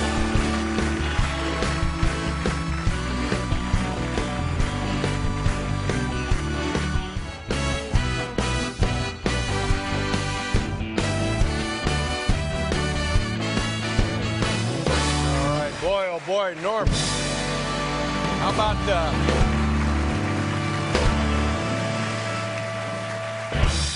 about Leonard Nimoy? Oh, yeah, that was great. cool. It was Great cool. to see him. It's thrilling Cool to see a guy like that here. I met, in the airport, I met Matlock. Oh, Matlock is Andy Griffin. Yeah, Andy, he used to call himself Andy Griffin. Now he goes by Ben Matlock. He really calls himself Ben Matlock. But, I went into the airport, and he was in there, and you know the bookstores they have in the airports? Yeah, sure. So he's in there. He's reading one of them big, thick books, you know, smart guy, you know. So I'm standing over there. I'm leafing through a Jughead comic. I see him over there. So I think to myself, I say, hey, I'm going to sidle up beside old Ben Matlock. Yeah. And I'm going to grab one of them big books myself. He didn't have to know nothing. Sure. Pretty soon we get in a conversation. We start talking, and I find out how he ever solved that case where Claude Akins killed. You remember, anyways. Whatever. I wanted to talk to him. Right. So take 10 minutes. I'm talking to him. He's very friendly, very outgoing, and everything like that. And it was really nice. And all of a sudden, I realized it wasn't Ben Matlock at all. Really? It's not Andy Griffith? Yeah, just some old man. And now, don't you think that this guy has a moral, you know, responsibility to tell people instantly that he's not Matlock? I don't know. Does he That's a good actually question. I never thought of that. And you're sure it wasn't him? Oh, yeah. No, I'm certain, because he just kept yapping and yapping and whatever. Now, congratulations. You've given up smoking. I did. I quit smoking. That's yes. great news, Norm. Were you a lifelong smoker? Yeah. I smoke. Lifelong smoker? Yeah, lifelong. All your life? Most of your life? Well, of course not all my life. I mean, did you start early? Oh, yeah, well, one. No, I smoked for a long time, and I smoked as much as you could. People would ask me, how many packs a day? I smoked from when I woke up to when I went to sleep, so you could not smoke more than I did. But I quit. I tried different things, but I quit. I finally quit through sheer tyranny of will. Oh, really? Oh. Yeah.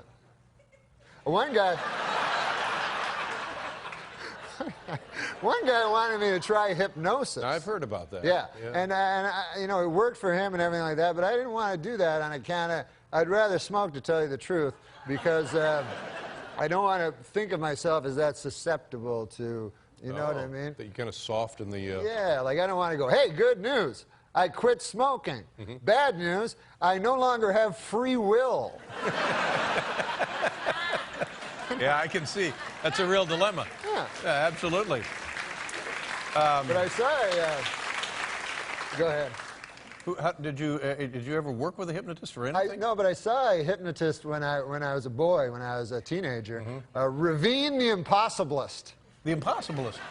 And you saw him in a theater? Or? Yes, in a big theater. And I don't know if you've ever seen these shows. They bring up guys from the audience, and they talk to them, and then one guy can speak Martian. And then he touched the other guy. Ooh, he can do something else. And then a quarterback. And then another guy's a chicken. So anyways, they go, and everybody runs around. So anyways, I'll never forget, I was sitting there on the aisle with my brother, and the guy that thought he was a chicken came running by me, pecking at things, and, you know, cluck, cluck, cluck, and all this. So he was pecking at things. So it was, you know, grain and his own feces and all sorts of things. So he exits anyways, and then after the show, I'm quite astonished by the whole thing, because I'm only a young lad, and I go out into the parking lot, and I see the guy. There's the guy that was the chicken. So I walk up to the guy, and I go, man, how'd that feel? It must have been amazing. You feel like a chicken, right? How'd that feel? And he goes, oh, it was cool. Really? So then I thought, I don't know. You know, because imagine if for 15 minutes you thought you were a chicken, right? Then afterwards you'd be like...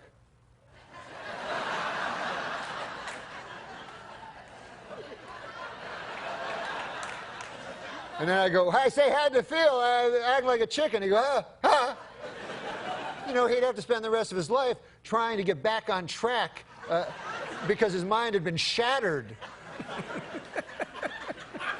Shattered? By the experience of being a chicken? Well, of course. If you thought for 10 minutes that you were actually a chicken, would you be able to do the show the next night? Well, I guess not. Or would you go, No. that was cool? You're exactly right. Now, Norm, we're running out of time, but I would be remiss here if I didn't bring up something. People have been bothering me about this for months and months. People come on the Bob show, Uecker. and they say, the next time you see Norm MacDonald, he's got some tremendous stories about the great Bob Uecker. Now, do you have a story you can tell us about Bob Uecker?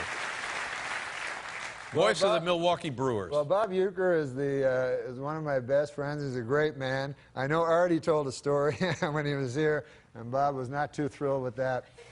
But it's Artie Lang you're talking Artie about. Lang, yeah. But Bob is a very, very funny man, and I often go in the booth with him, you know. Oh, sure. So one time we were there, and John Fogerty was in the audience. You know, a fortunate son, you know. So John Fogerty was there. So Bob Uecker is a very interesting guy. He thinks of everybody as the same. He doesn't think of people as stars or anything like that. He's a very down-to-earth guy. So he was talking to me. He says, "Hey, man, you know that guy?" I go, "Yeah." He goes, "That's John Fogerty, rock and roll singer." So I go, yeah, I know who it is. He goes, "Yeah, man." He goes, "But I played in a golf tournament with him." He goes, "You probably think of him as some that likes to bite the heads off of chickens, but this guy can..."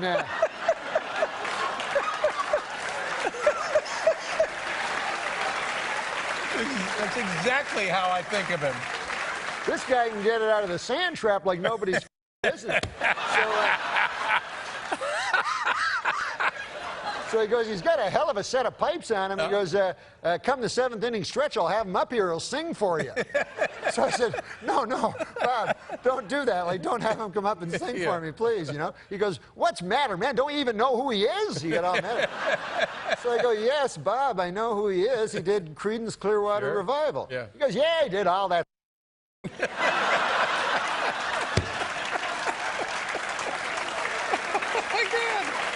Oh, my God. Well, there you go.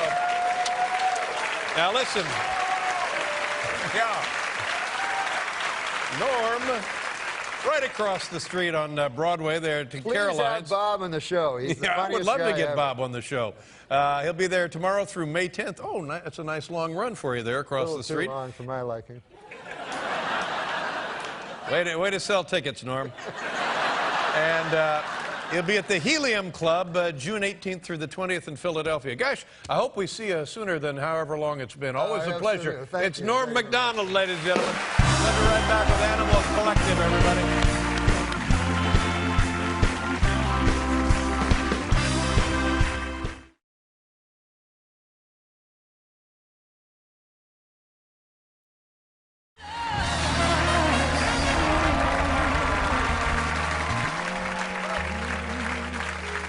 Our first guest is a very funny man and the star of a very funny brand new television program entitled Sports Show with Norm MacDonald, and you can see it April 12th on Comedy Central. Here he is, the always entertaining Norm MacDonald, ladies and gentlemen.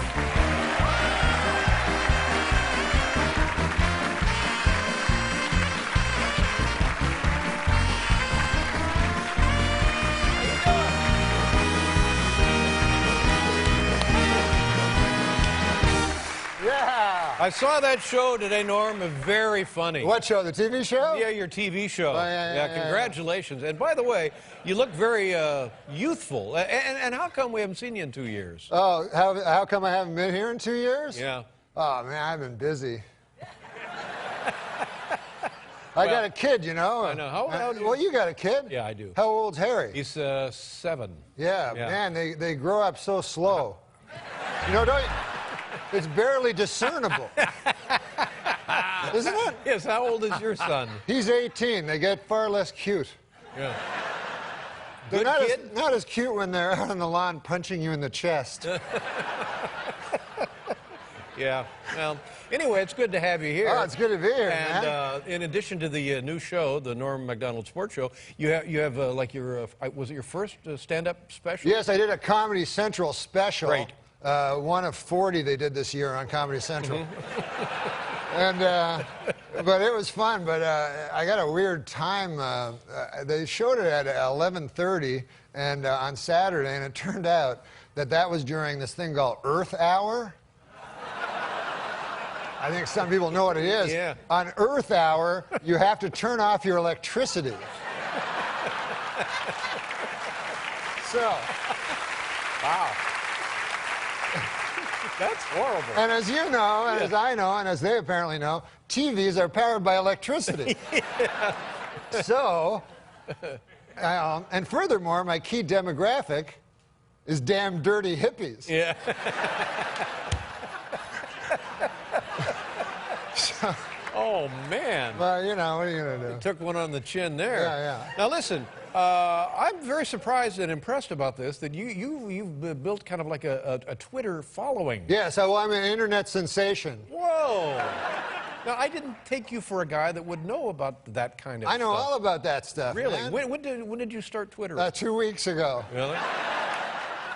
But this is what I did it for the Oscars. The guy told me how to do it, and I was watching the Oscars, and you know how horrible those were. And so it was pretty easy to do just jokes constantly on how horrible everyone was, you know. And you know, and some of the things were nice, like it was nice to see Kirk Douglas, of course, you know, and he had that terrible stroke, which didn't affect his comic timing at all. And but so I twittered, and I ended up twittering 190 tweets. Whoa! And which is, it turns out, it's way too much. Really? So people started telling me to stop. Anyways, get this, just earlier this happened, right before we came on the show. I walked out here. I'm in some kind of Twitter feud with Steve Martin. I know that Steve also actively Twitters. Yeah. So this is what happened. Dig this. You know how to tweet? No. You don't know how to tweet? No. Where you been? He writes a tweet. I misunderstand it. I reply. Well, let's hear what he says. What he said? Yeah. Okay. Well, this is what he said. I'm not really that great at it, but he said, "Has anybody seen my hat?" Now, I'm looked everywhere for it. I can't find my hat. Right. So I say, was it a brown fedora with a red hat band? But what I didn't know is he sent a twit pic.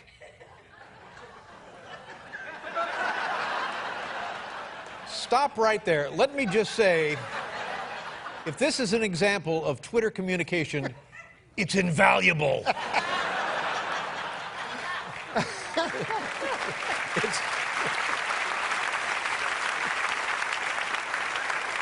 What do you think I should answer him? This is the last thing he said to me. He goes, this just came in 9 seconds ago. He goes, still mulling over this tweet from Norm to me. It's so enigmatic. Is it a put down? Honestly, I mean, he lost a hat, right? Yeah. And then you responded, is it with a red hat band? Yeah. None of this makes any sense. Yeah, it's a generational thing. Oh, that's what it is. I guess so. Well, what isn't? Now, I will tell you what's cool about the internet and being an internet sensation and stuff. On the YouTube now, everybody, you know, I don't know if you remember but the and did you ever hear the Andy Williams quote? In the future, everybody will be famous for 25 minutes? Yes. I think it was Andy Warhol. Huh? Andy Williams was Moon River. Oh. Andy, it's a generational thing. Yeah, okay.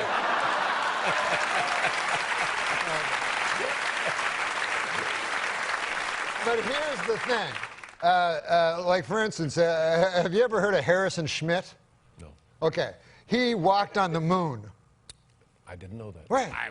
An astronaut. Right. A guy who walked on the moon. There's very few people that have been in the position to go, hey, where's the moon? There it is. Right. Well, you're right. That's a good point. Right. Now, so 12 people have landed on the moon. Neil Armstrong, Buzz Aldrin. Who else? Right. So this Harrison Schmitt fella must be going, what the hell do I have to do to get famous? Yeah. Right? Meanwhile, the Kardashians, we know Khloe, we know... It's awful. Yeah, Lois. Lois Kardashian. All of them. We'll be right back with Norm MacDonald, everybody.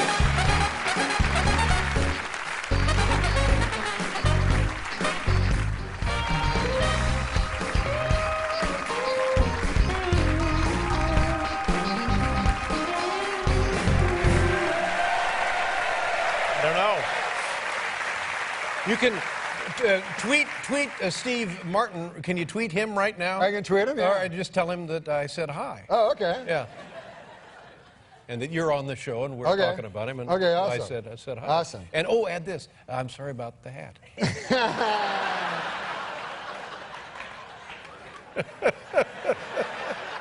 You know what's great also while I do this, I'll tell you this. The great thing about the blogosphere.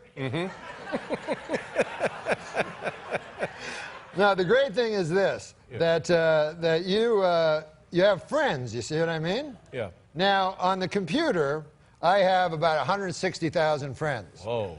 In real life, I have 2. But I actually like my friends on the blogosphere here, because this is the thing. Like they can go like in real life, right? Your friend will go, "Hey, my grandmother died this morning," and then you go, "Oh, good. Do you want to come over to my house and talk about it for 4 hours?" And then on this thing, your friend can go, "Hey, my grandmother died today," and then you go, "Unfollow." Now, Norm, do I remember that you were... I'm talking to Steve Martin! Okay, I'm sorry. I mean, if you just get that over to him by Labor Day, that'd be... Do you still gamble?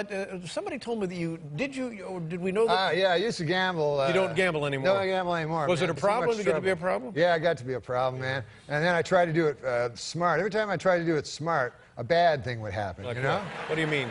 Well, one time I was trying to handicap baseball, you know, which you can actually beat baseball if you handicap it properly. So I was trying to handicap, and I figured it out for like 3 hours, and I went down to the book in Mirage, the sports book, went up to the fella, you know, and there was a guy beside me, a big fat guy, you know, and he was dressed like real rich, you know, and he opened a big attaché case filled with $10,000 chips, pulls out like $750,000, and he's going to bet on this boxer, you know, a fighter, you know? Yeah. And it was a 4-to-1 underdog. So I said, I'm not going to bet my baseball bet. I'll just bet on this 4-to-1 underdog, you know? He must know something. Yeah, because this guy must know something. He's probably in the mafia. So, so I go and watch the boxing match, Dave, and my guy that I bet on, gets knocked out in 25 seconds. Oh, no. Whoa. So I go back to the book. I go, what, that guy from the mafia? He goes, that guy's not from the mafia. He goes, that's old long shot Louis. He goes, he's a rich guy, loves long shots. Well, there's just no winning, is there? No, there's no winning. Nobody ever wins. Now, this sports show with Norm MacDonald premieres, you know, it's my birthday, April 12th. That's your birthday? I saw it this afternoon. Very funny show, and I think it's going to be a huge hit for you. You want to hear a sports joke? Yeah. Oh, you like racing cars, right? Yeah. How about that Daytona 500? Yeah. How about that kid that won? Right. How old was he? Like 20? Yeah. He raced all around. You know why he went so fast, apparently? He was texting the whole time. It's generational.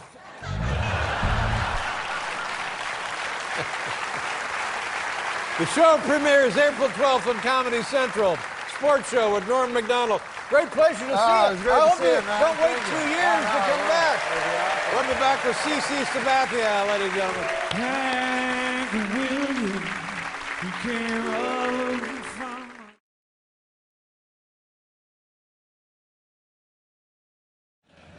Our first guest is one of the, this guy is actually funny. There's no two ways about it. Any way you look at it, up, down, left, right, he's funny. Wake him up in the middle of the night, he's funny. Drive cross country with him, he's funny. Fight him, sparring session, he's funny. Have him come visit you in the hospital, he's nothing but funny. He'll be at Greenwood Village, Colorado on April 24th and 25th. Ladies and gentlemen, it's Norm MacDonald. Come on, Norm.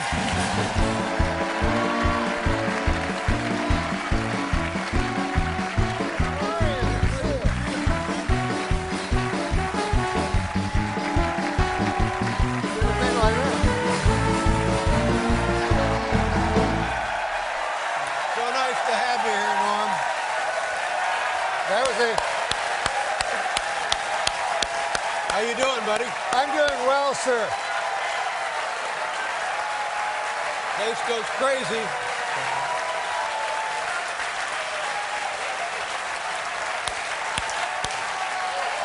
Oh, Oh, okay. Hey. Have I been funny so far? more than funny, my friend. All right. Norm. Some sort of practical joke at this point. I haven't seen you in a while. I saw you on the Saturday Night Live 40th anniversary show. Oh, yes. You were great on that. And what's been going on? Bring us up to date. What's been on your mind? I had a big pork chop for dinner, and I live in the moment. Mm-hmm. But my belly too big for the anyway. Two things struck me while I was eating dinner, Dave. One, you eat dinner at a restaurant different than you eat dinner at your home. Like, at your home, you would never say, man, I'm going to make myself a pork chop, cook it up till it's hot on one side, then turn it over, hot on the other side, and then cut into it a little bit, see how it's going in the middle.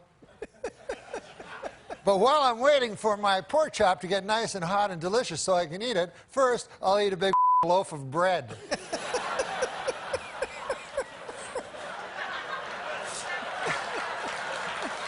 So that's at home. Yeah, that's at home. Get 20 or 30 pats of butter. The other thing I noticed is dessert. Now, in the old days, dessert, the waiter would come to your table and go, what do you want for dessert, a apple pie or a cherry pie? Oh, yeah. You go, I'll have a cherry pie. Sure. Or an apple pie, it don't matter.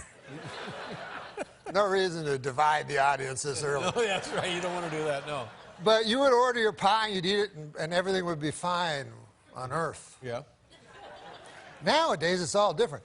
Guy comes, he's got a big tray. Oh, yeah. He had a canted angle, every confection known to man. Sure. Suddenly, his tone changes. It's not like the pork chop anymore. Some kind of sexual undertones going on. He's like, you like this? You're like, I don't know. What is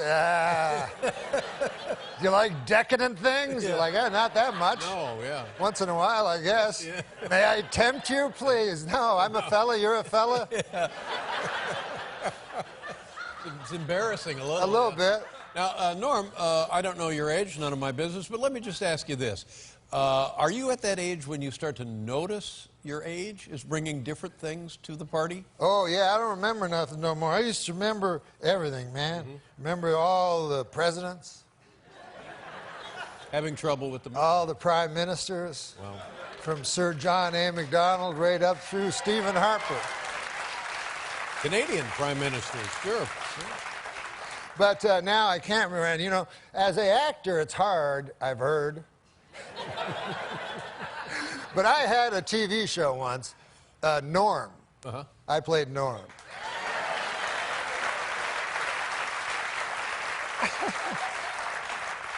That was the one time I was not funny. No, No, it was a fine show. But we had a great actor on it, and his name was Jack Warden. You remember Jack Warden? Of course I remember Jack My Warden. God. Yeah, great actor. You remember that? I think they have a picture of Jack. They have a picture of Jack Warden? There he is. You guys remember Jack Warden? Likable. A Broadway star, too. He was. Mm-hmm. He was on Broadway. He told me he was in the Man in the Glass booth where he had to go an hour and a half, one single monologue.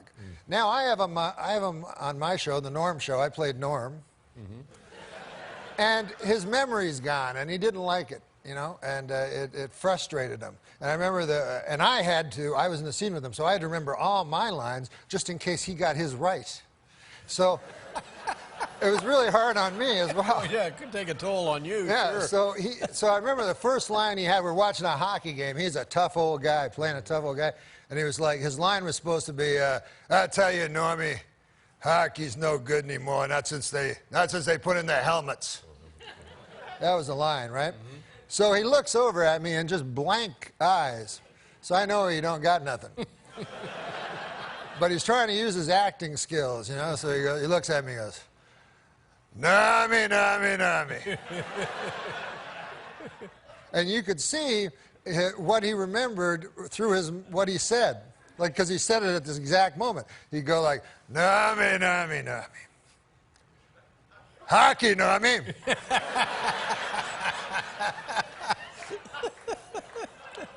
Hockey, Normie. And we're in the set as a rink. Oh, yeah. Hockey, Normie. I'll tell you about hockey, Normie. I'll tell you, it's no good anymore, Normie. You know why it's no good anymore, Normie? I'll tell you right now. Nummy.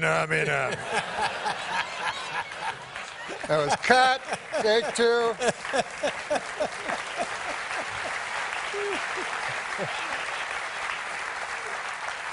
I really appreciate you coming on here tonight. I don't know if you've heard, but I'm not going to be around much longer. Yes, I know, and I understand there's only 12 shows left, and this may be my last appearance. Well, I hope not, but. So I was going to ask for a souvenir. You know, you're the first person to bring this up, and I'm touched. And I want to say to you, Norm, as a friend and as somebody I have admired your entire career, whatever you want is yours. Except, Todd, you're not giving up the sweatshirt, are you? Anything you want. Okay, excellent. Well, maybe, oh, I know. What? No, wait a minute. That's, Norm, those are expensive. Can you? Be careful. Oh, my God. Norm, look out. It's fine. That's fine. It's still under warranty. Okay, we'll be right back with Norm MacDonald, ladies and gentlemen.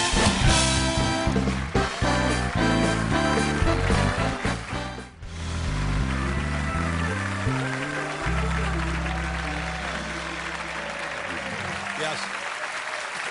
Have you, I know as a comedian, one of the places everybody wants to work because it's all right there for you. Oh, my God, I'm winded from that joke. Yeah, that's the very best I kind. will say, in all sincerity, I know you don't like to hear these things. Emotions, you're like Nixon and I'm like Nixon. But I will say, your hero was Johnny Carson. Yeah. Well, you are my Johnny Carson. Oh, stop it. Please, Norm. Please, let's get all now, this up. Now,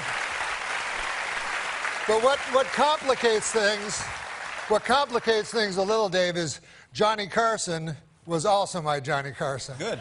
So I have two Johnny Carsons. Here, let me just say something about you. One of the many things that I love about you was your love of George Miller, who was a great friend of mine. Oh, my God, I love George Miller. Yeah. Can I do a George Miller joke? Yeah, do a George Miller joke. This is a George Miller joke. He goes, I was watching Wild Kingdom with my mother. Yeah. It said at the end, directed by Wolfgang Bauer.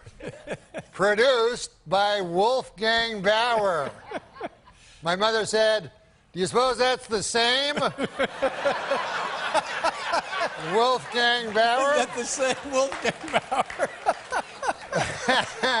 Oh, man. What's your favorite joke, George? Well, my favorite joke, and it'll take a little explaining. I've told it over and over again. It was told by his girlfriend at his memorial after he had passed away. He and his girlfriend not getting along very well, and George apparently one night had come into her apartment while she was gone and done some mischief.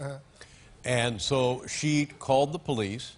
And she sent them to George's house, and the cops were saying, do you know anything about this? And he said, well, no, what happened? He said, well, among other things, somebody wrote an obscenity on her bedside picture of Jesus Christ. And George said, oh, I thought that was Dan Fogelberg.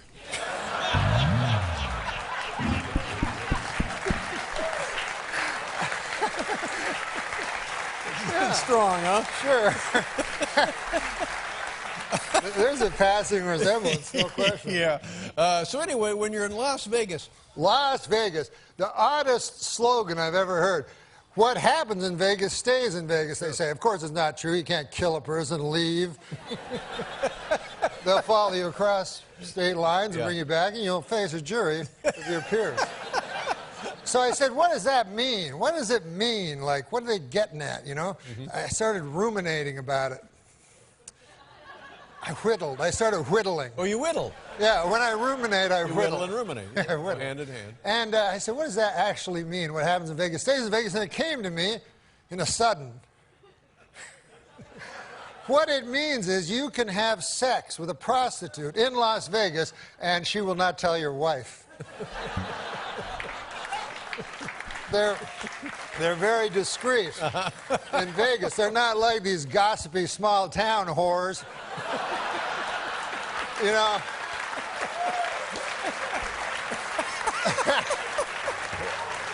These blabbermouths down at the beauty parlor with that pale blue thing over their head, whatever that is, go, you're Hank Johnson's husband? By God, I had sex in exchange for cash last night with him. Small world. Yeah, in exchange for cash.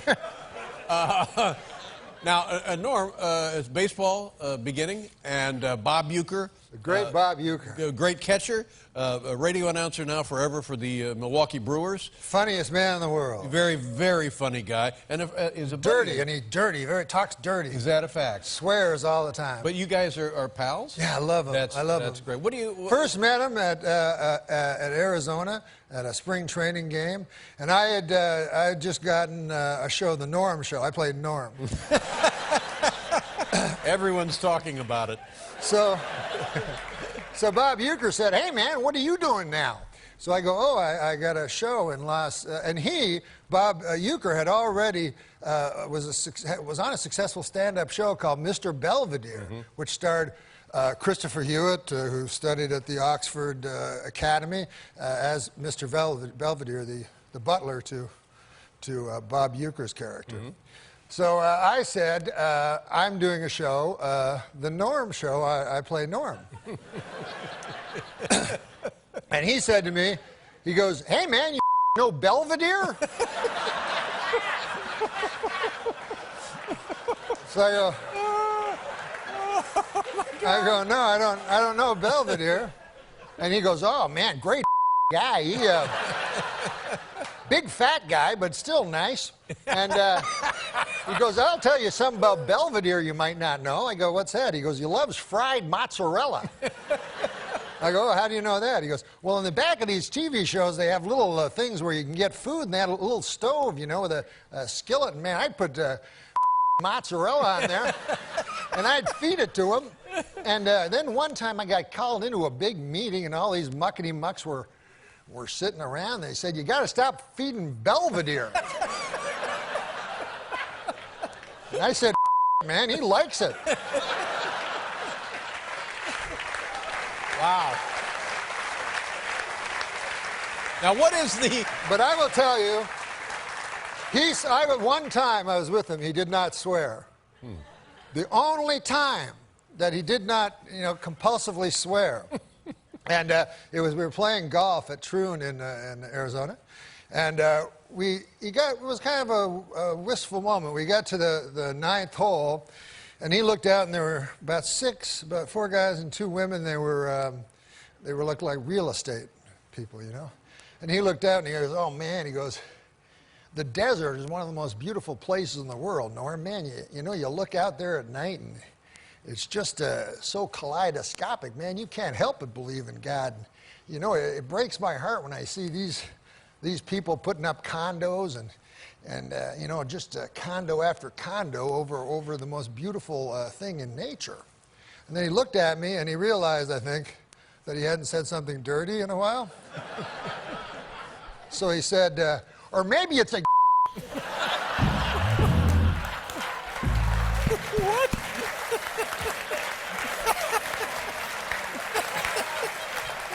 Yeah, that's right. That's what I was thinking. There's no middle ground. No, it's either 0 or 100 miles an hour. Norm, God bless you. I love you. I'll miss you, baby. I'll miss you. Well, we're going to see you. We're going to see you whatever you're up to. Ladies and gentlemen, could be the funniest man in the world. We got the paperwork on that. He'll be performing at Comedy Works, Greenwood Plaza Village in Colorado, April 24th, 25th. God bless you again, Thank Norm. you, sir. Thank you very much. Glad to be here. We'll be right back with Theo James.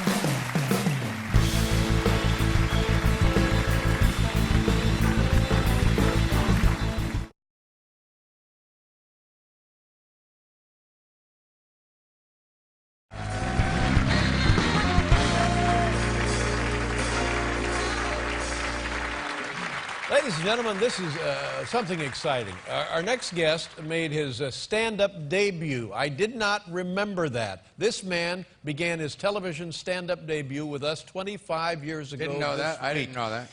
Very talented actor. Nobody funnier. Ladies and gentlemen, Norm MacDonald.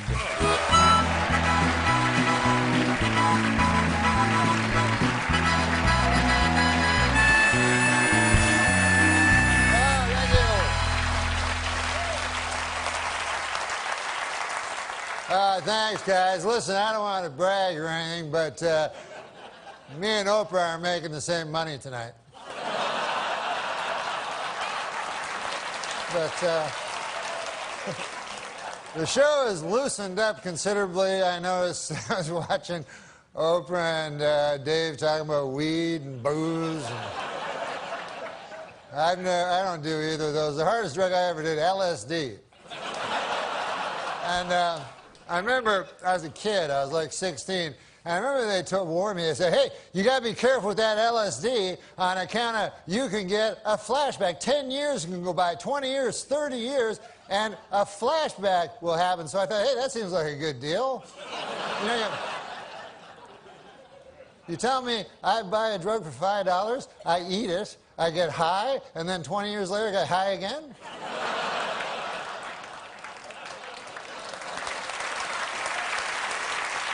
That's not the point.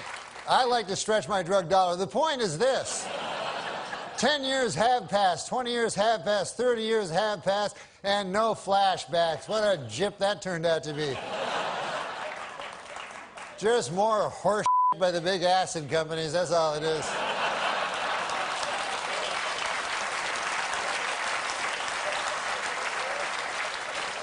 But I can't believe it's been a quarter century since I made my television debut. It was all different back then. You know, it was back then, I remember if you wanted to take a picture, you would use a camera, not a telephone. As a matter of fact, if you used a telephone, people would look at you odd. You know, just stay still like that. What about in the old days when they took pictures of you way back, you know, where they pulled that thing and exploded and stuff? I got a picture of my great-grandfather. The thing took 6 hours taking your picture, and there's a picture of my great-grandfather, one. They only had, every guy had one picture back then. And it's just him like...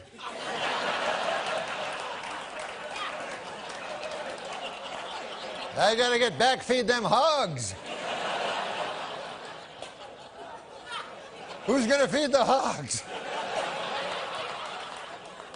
Somebody gotta feed them hogs. Now, in the future, of course, it'll be different. 50 years from now, people will be going like, hey, you want to see 100,000 pictures of my great-grandfather?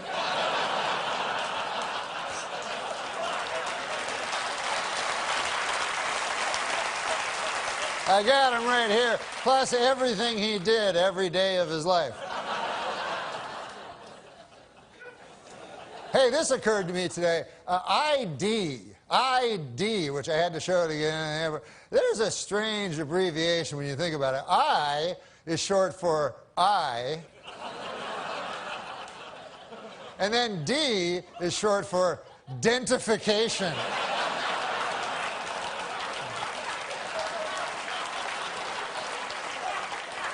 They could have split that one up a little better, you know?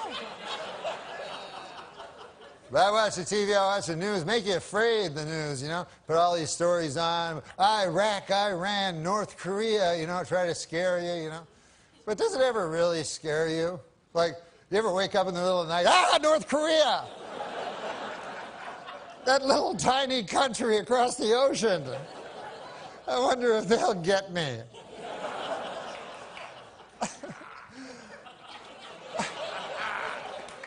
Plus, didn't MASH settle that like 20 years ago? Why'd I have to watch that stupid show? There is one country that worries me, though. Not Iraq, not Iran, not North Korea. The only country that really worries me is the country of Germany. I don't know if you guys are history buffs or not, but...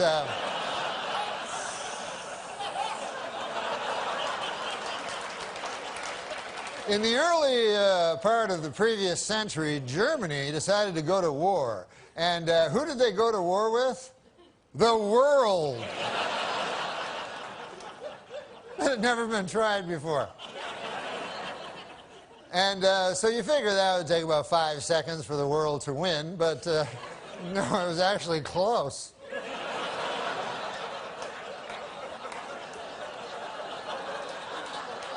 Then about 30 years pass, and Germany decides again to go to war, and again it chooses as its enemy the world. And this time they have that guy, Schrankly, Crankly, that guy, and I'm not even going to dignify him by saying his name, but I think you know what I'm talking.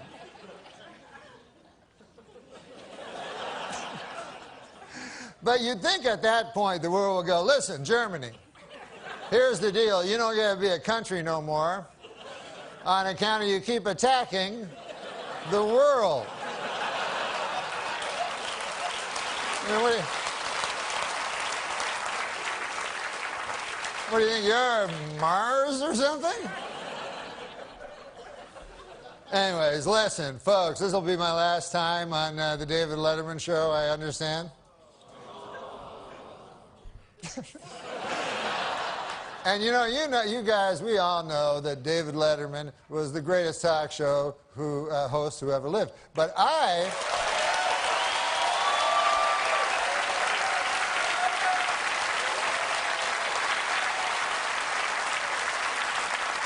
remember Dave differently because the first time I saw him, I was 13 years old.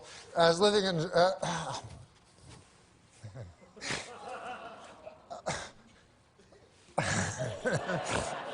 I was living in Toronto, Canada, and I went to a talk show they had there. And David Letterman was the stand-up comedian on the show. And I loved stand-up.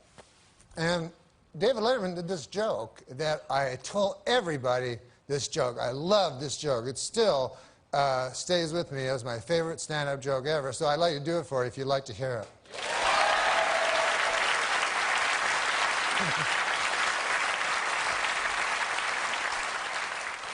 He goes, I was on the street the other day, and I saw a garbage truck, and on the back of the garbage truck, there was a small sign that said, "Please do not follow too closely. Another of life's simple pleasures, ruined by a meddling bureaucracy," ladies and gentlemen.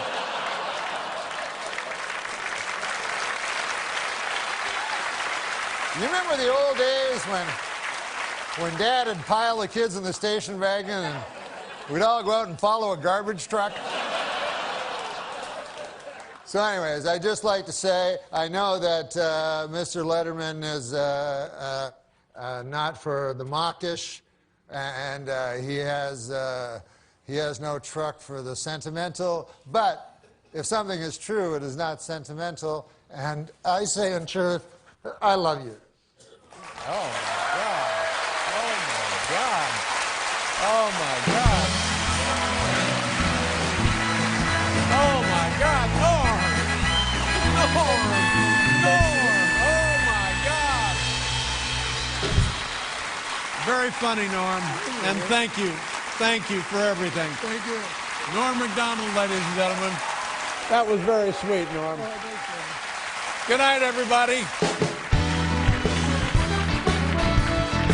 Now, stay tuned for James Corden. This is Alan Calder speaking. Good night, everybody. The Pants People. Like I saw a one-woman show once by a woman. Mm-hmm. And, just one? Yeah, only one.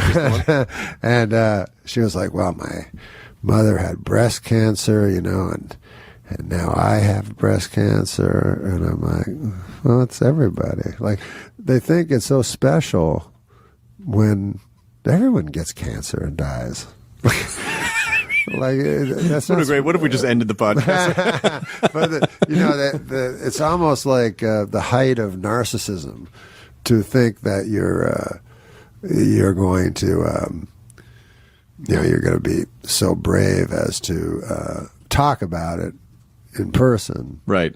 Whereas all you're doing is just garnering sympathy for yourself. Well, I guess that's true. How is that brave? It seems cowardly to me. It seems much braver to me.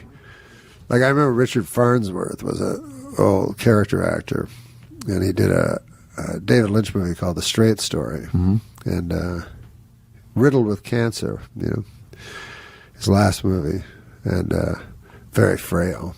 it's a fantastic movie. If you ever get a chance to see it, it's not a style, because I'm not really that big a fan of what's his name? David Lynch? Yeah. I'm not a fan of it. I don't understand weird stuff.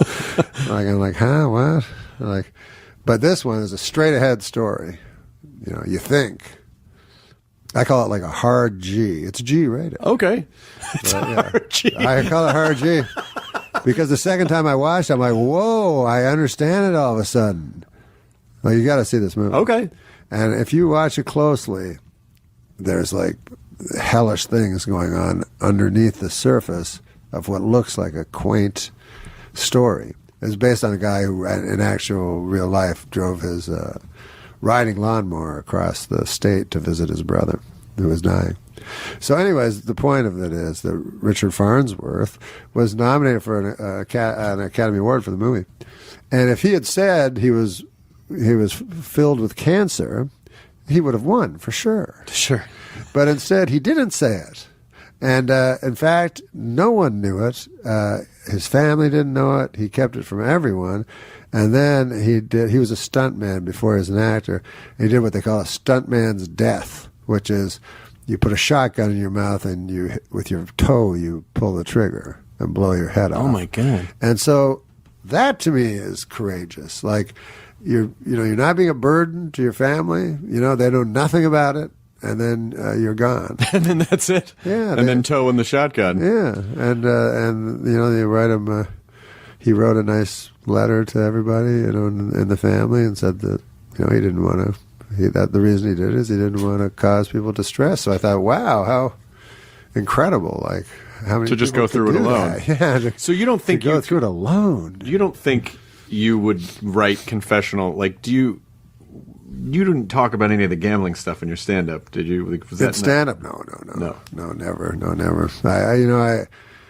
I never talked about me, really. You know, I talked about universal me. You know what I mean? Right. That I was afraid of death, or that, you know, that kind of thing, which is this was something that everybody is afraid of, you know, and so things like that. That it was me, but it was everybody. Sure. I wasn't pretending that it was a specific ailment that I had. And if I had a specific ailment, and possibly I do, you don't know. I don't know. But I would not talk about it. I would not.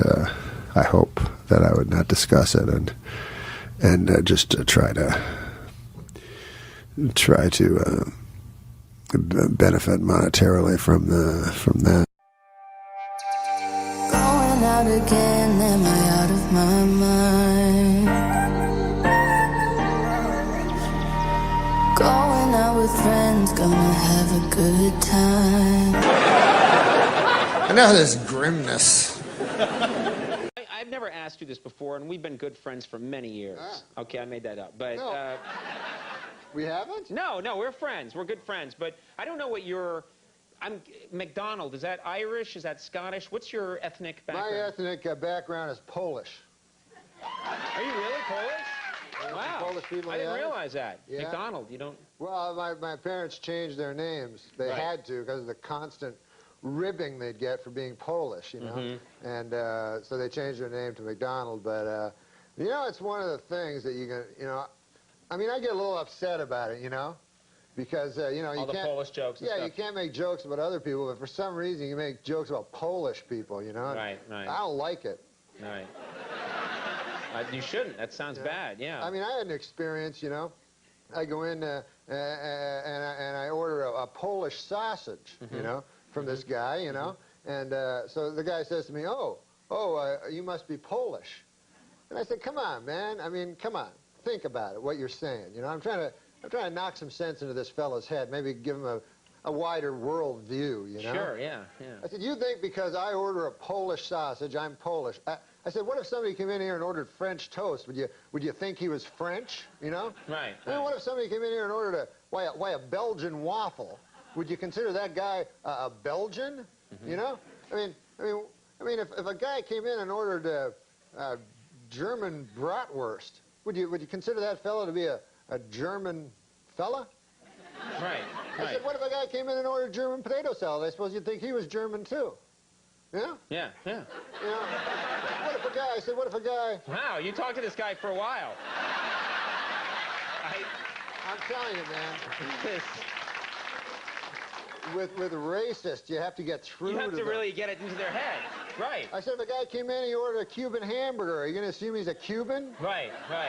I said, I think it is absolutely ridiculous that just because I come in here, I order a Polish sausage, why would you jump to the fact that I'm Polish? Right. And the guy says to me, well, first of all, it's a hardware store.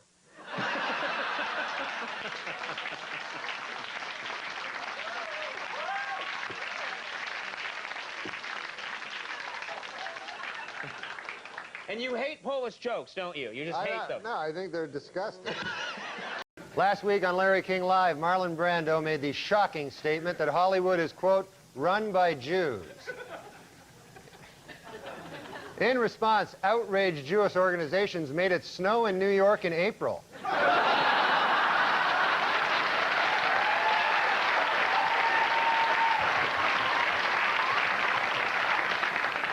Well, earlier this week, actor Marlon Brando met with Jewish leaders to apologize for comments he made on Larry King Live. Among them, that, quote, Hollywood is run by Jews. The Jewish leaders accepted the actor's apology and announced that Brando is now free to work again.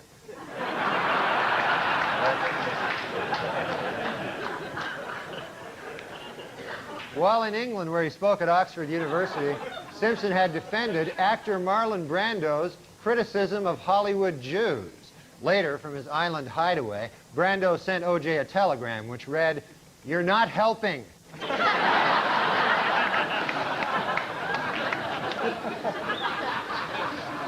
In Cincinnati, is Cincinnati Reds owner Marge Schott an anti-Semite? Well, it is beginning to look that way. According to a report out today, on the entire Cincinnati Reds team, there is not one Jewish player.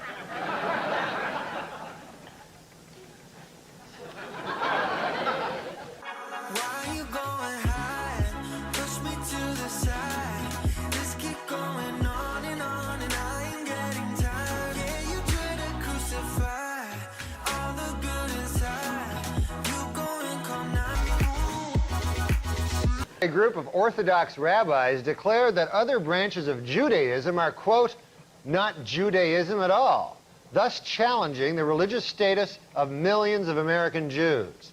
This week, that statement was rejected by Reform leader Rabbi Don Schonstein, who said, quote, our legitimacy as Jews flows from the richness of our Jewish lives, the strength of our Jewish communities, and most important of all, our deep and abiding belief in Jesus Christ.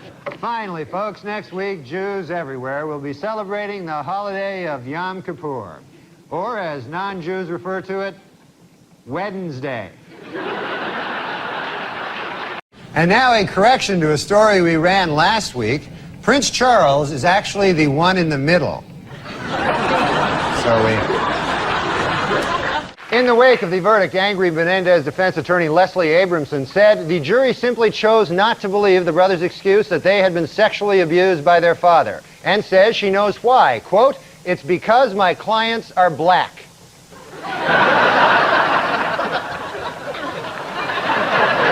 And the Pope came out with a book this week, which contains a series of essays examining faith and morality in today's secular world and the changing role of the Catholic Church as it approaches the 21st century. The book is entitled, God Himself Told Me That O.J. is Guilty.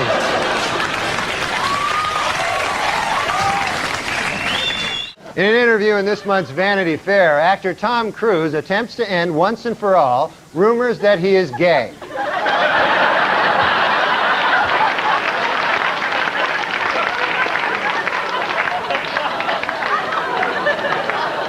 In an interview this week, Bob Dole said he is strong enough to handle the pain of losing the presidential election, although he did admit that the shock of winning would give him a giant heart attack.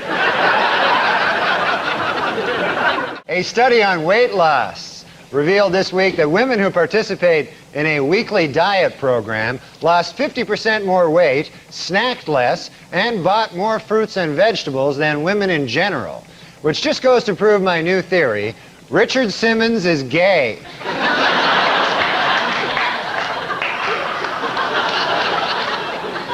According to an obscure 14th century law, British Army Captain James Hewitt could be hanged for having an affair with Princess Diana. The punishment for having sex with Princess Diana is death. The punishment for having sex with Princess Anne is having sex with Princess Anne. Demi Moore is wrapped filming on G.I. Jane, in which she plays a Navy SEAL combat officer. Moore says that in contrast to other Hollywood portrayals of women in the military, her character will have giant breasts. And finally, John Wayne Bobbitt is going to be an adult film star. He has been signed to play himself in the John Wayne Bobbitt story. The part of his severed penis will be portrayed by Pauly Shore. F. Lee Bailey said this week that if the defense only knew what Ron Goldman's last words were, they might be able to find the real killer. You know, if you ask me, Goldman's last words were probably, hey, you're O.J. Simpson.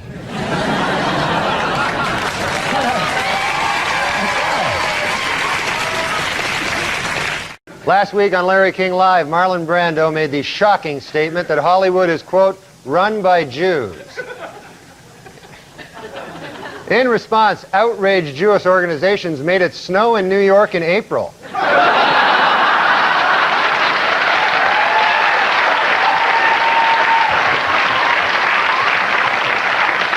130 years after the Civil War, the state of Mississippi has finally voted to abolish slavery. Representatives say they would have liked to have done it sooner, but they were delayed due to some awfully big cotton crops. They had some kind of big cotton thing. All right. 4 Pittsburgh children were found in a house strewn with garbage and human waste after they'd been abandoned by their parents for 2 weeks.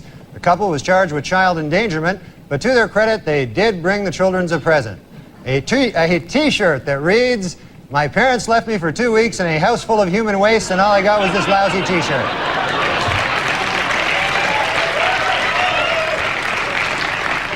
Former First Lady Nancy Reagan reports that her husband has been relaxing at their ranch, riding horses and chopping wood. Sadly, eyewitnesses report that he was actually riding wood and chopping horses.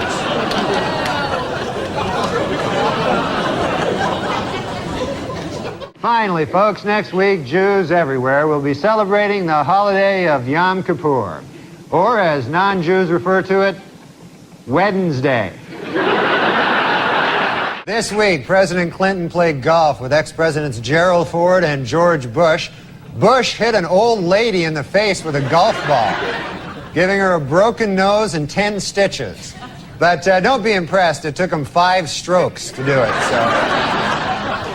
And finally, in honor of the 50th anniversary of their first publication, Random House will be releasing special commemorative issues of many Dr. Seuss classics. The first to hit the bookshelves will be Green Eggs and Ham and O.J. is Guilty. This week, a court banned gays from marching in Boston's St. Patrick's Day parade, but they will still allow them to be beaten up by drunken Irish guys. Last night, the epic disaster film Twister opened to big box office and some controversy. The Reverend Jesse Jackson has called for a boycott of the movie, claiming that not enough black people in the film are killed by tornadoes.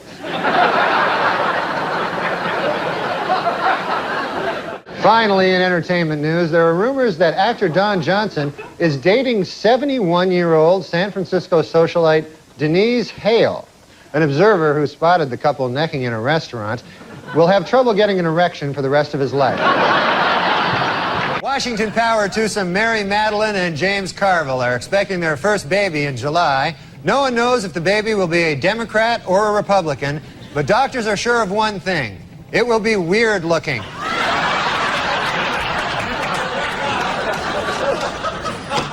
And it's been reported that Keanu Reeves is engaged to actress Amanda Decadina. Asked to comment, Keanu said, "What? I thought I was gay. I'd always heard I was gay." Drivers, men or women? Well, according to a new survey, 55% of adults feel that women are most responsible for minor fender benders, while 78% blame men for most fatal crashes. Please note that the percentages in these pie graphs do not add up to 100% because the math was done by a woman.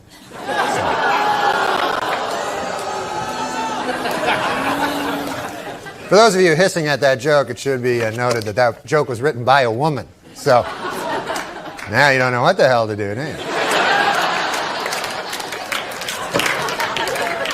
No, I'm just kidding. We don't hire women.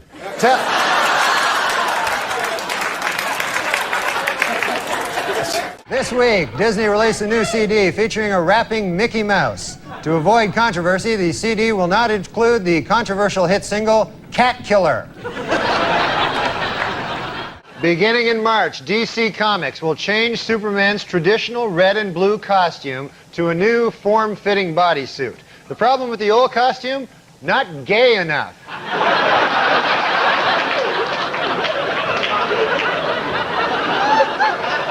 the hell's going on in the country? That's not Superman. According to the EPA, it will cost an estimated $295 million to clean up toxic waste at the former Lockheed Martin military aircraft plant in California. The cause of the toxic waste? You guessed it, Frank Stallone. A blind man felt Princess Diana's face last week and said she is the prettiest woman I've ever seen. He then picked up a toilet plunger and said, "Thank you for this royal scepter. I shall treasure it always." This week, President Clinton made history when he nominated Madeleine Albright to be first female Secretary of State. Responding to critics who say that she is not the best choice, the president insisted, quote, "She looks a lot better after a couple of drinks." Visitors to New York's Times Square this winter are in for a bit of a surprise.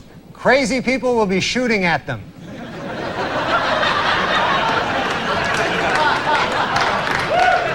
O.J. Simpson's new fitness video was released this week, and hitting the shelves next week, Simpson's newest video, Dorf on Stalking.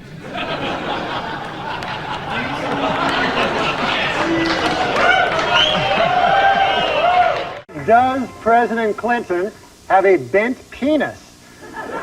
Well, according to a doctor who examined him last week, the president's genitals are, quote, completely 100% normal. It should be noted, however, that the doctor who examined him also has a bent penis. You know what you want to do right now? Get up and dance like Ellen. What? All over the building, and we'll follow you with a camera. Wouldn't that be great? You could dance over women. Yeah. All right, go ahead. Have you ever done the Ellen show? No, not yet. It's the most shabbily run operation. You know who wouldn't do this? Ellen. Oh. Would not do it to me. Take it back. Oh, Ellen. David often gets confused with Ellen. No, that's a true fact. I'm not making it up. Oh. This was before the goatee, before the mustache, and thank God Ellen shaved that off. But our top story tonight. This week, after months of speculation, sitcom star Ellen DeGeneres finally admitted that, yes, she is gay. Inspired by her courage, today, diet guru Richard Simmons admitted that he is really, really, really, really gay.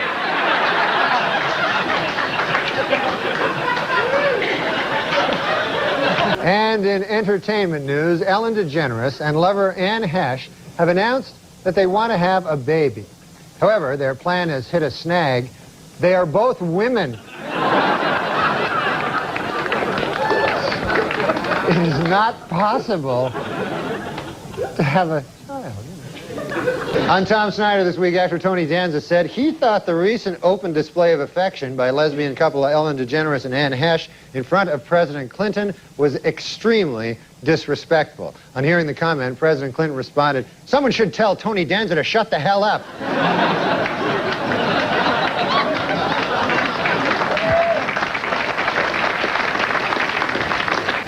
Well, by now, most of you have seen or heard about last week's episode of Ellen, in which the main character, played by Ellen DeGeneres, announced that she is gay. Here to comment on Ellen, our very own Will Ferrell. Hi, Will. Like everyone in the country, I saw the historic episode of Ellen, and of course, I loved it. I don't know what it is, but when a first-class comedian spoofs gay people, it always makes me laugh. Hey, let's face it, gays are funny. I loved Billy Crystal on Soap, and that Harvey Fierstein impression of a homosexual couldn't be more dead on. Heck, even I do a funny gay guy around the office. You know, Judy Garland, Fresh Cut Flowers, interior decorating. It's all in good fun. Why not? I'm no homophobe. So, Ellen DeGeneres, I salute you. There's no controversy here. She's just a damn good comedian who's able to get good laughs pretending she's a lesbian. And if that's wrong, then that's my kind of wrong. Well, Will, now, she's not exactly pretending. How's that? I mean, she wasn't on the cover of Time magazine for pretending she was gay. She really is gay. Ellen DeGeneres is gay, the real Ellen DeGeneres. Yes, she's a lesbian. Oh my God. I'm gonna be sick. Oh, God!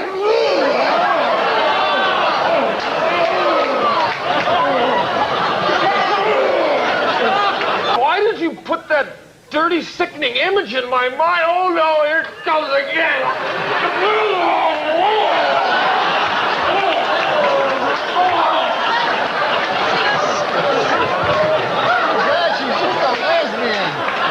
Stop it! Please stop!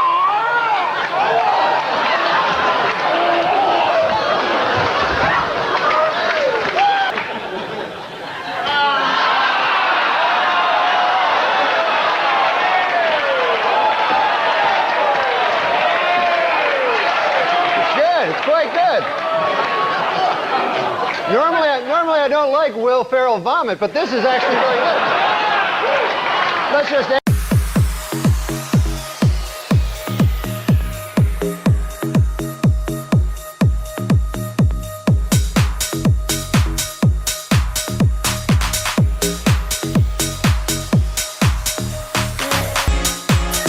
And then there's gay ladies too, lesbians, you know, that I think like for mainstream America, they're easier to accept, you know, because, you know, there's no like anal tearing and stuff. So basically, I don't know what they do.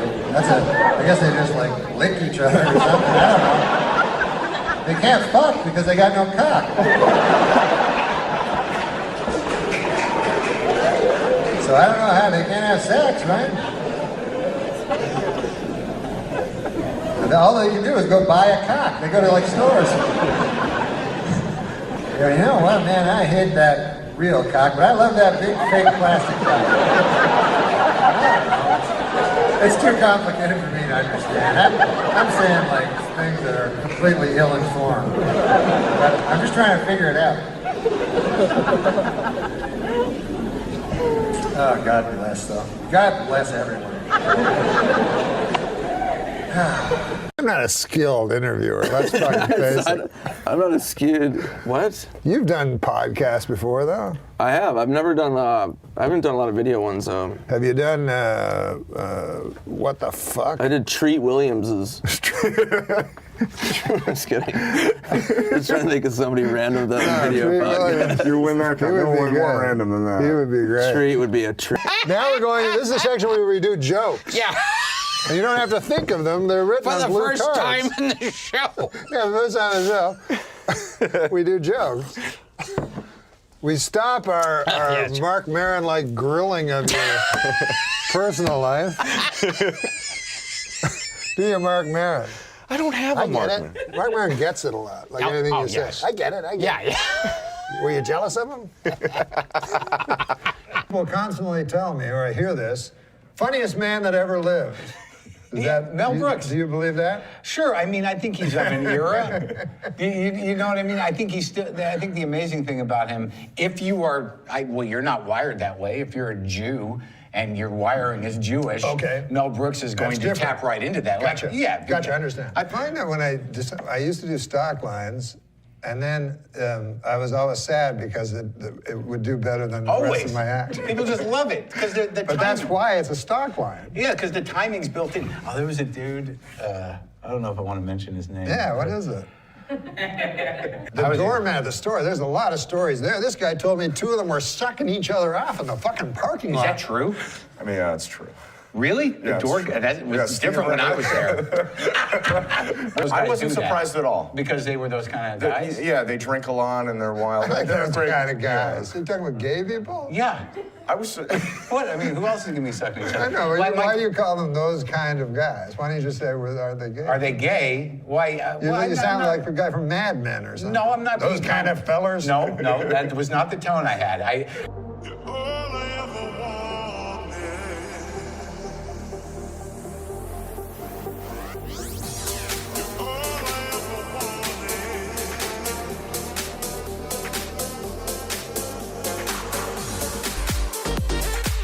You understand after a while, and even with politicians, like they're still human beings. And, yeah, barely, but yeah, they're the worst kind of fucking people in the world. That's all of them.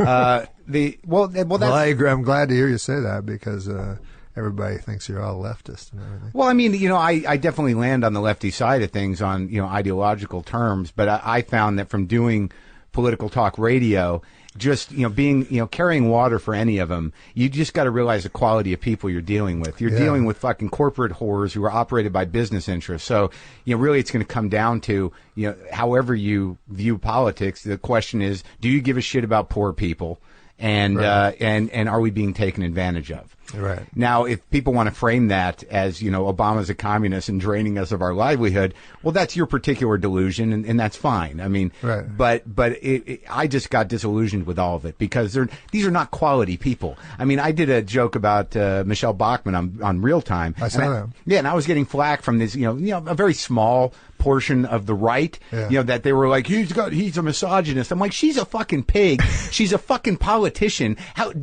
you name me 2 politicians that command any respect whatsoever? Why do we respect these people? These people are car salesmen. They're idiots. They're more disingenuous than anybody as performers, and they basically figured out a way to bait and placate morons into voting against their self-interest.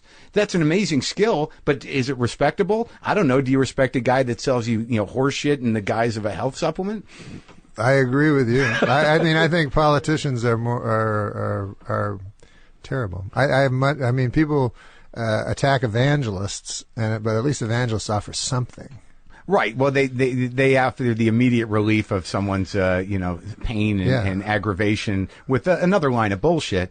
But nonetheless, I mean, they're pretty evil too. Well, I mean, with politics, it's like. Yeah, I don't like to get into it that much anymore. Yeah, let's not get into this shit, man. Okay, buddy. Because it's getting. I can see people not laughing now.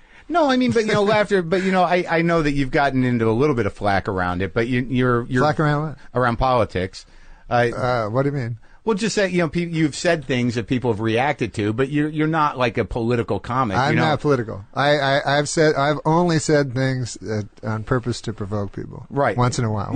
You like doing that though. Once in a while. Yeah. But I've never. But I've never. Because I don't know enough. And because I don't respect political humor when it's nothing but gossip. Yeah, and mostly comics and people like us, people who are obviously First Amendment warriors to a certain degree. We like living the way we want to live. So it's really just going to come down to money. It's like, how do I keep my money? I mean, that's the biggest political question that most righties ask themselves. It's like, I'd like to keep as much of my money as possible. And if that's a minority opinion, how do we get this majority of poor people to get me to keep my money and believe that they're doing the right thing? Yeah, it's a tough fucking thing because apparently I read this, if all the money in the world was equally divided among everybody would be dead fucking poor. Yeah. There's these moments where I don't talk about as much as I used to, but then there's moments where you're like, there's a moment that I was on a fucking radio show the other day. And this was an interesting thing because it's about professionalism. I don't do political talk radio. I've got my political views and they're fairly general. I'm not trying to support any politician, but I have the way I think about things. But there are politicians that represent the opposite of what I think. So I'm on this talk show with a guy. It's a Fox affiliate, but I'm there to plug my comedy and talk about my podcast and be funny with this dude who's a talk show host. He's a radio professional. He runs an entertainment show for the most part, but he's been dying to talk to Rand Paul about the bridge situation because I'm in Louisville, Kentucky. He's the fucking senator. Right. They got bridges falling down, and he's been trying to get this guy on the show. And the guy he calls in when I'm there. So like now I've got, like, if I was doing political talk radio, I mean, it would have been like, what the fuck are you thinking? You and your libertarian bullshit, and how are we going to pay for this? Like, I would have jumped in and done that. But there was this moment where it's like, I just done a segment with this radio professional. He was like, God, it's great to talk to a guy who knows how to be on radio. We're having a good time. Hold on, the senator's on the phone. I got to sit there and go, oh, do I do this? Would it be worth it to sabotage this for some lefty, credibility? And then I realized, like, dude, he's a radio guy, you're a comedian, you're having a good conversation, he's trying to talk to this guy about a local problem, just shut the fuck up and let him do his job, and then when you come back, get back to what you were talking about. And I chose to do that, but I did walk out saying, like, you pussy, you had such an opportunity there. I was on Politically Incorrect a couple of times, and fuck, man, you have to have an opinion about every goddamn thing on that show. So, or you can just do a little homework and write some jokes. But sometimes I remember at the break, like Scott Carter go, enough with the jokes. But I'll never forget it. Like, I'm very unlearned, and so before the show, Scott came in, who was the producer. Yeah, he's been on the show. So he said, "What do you think about China and Taiwan?"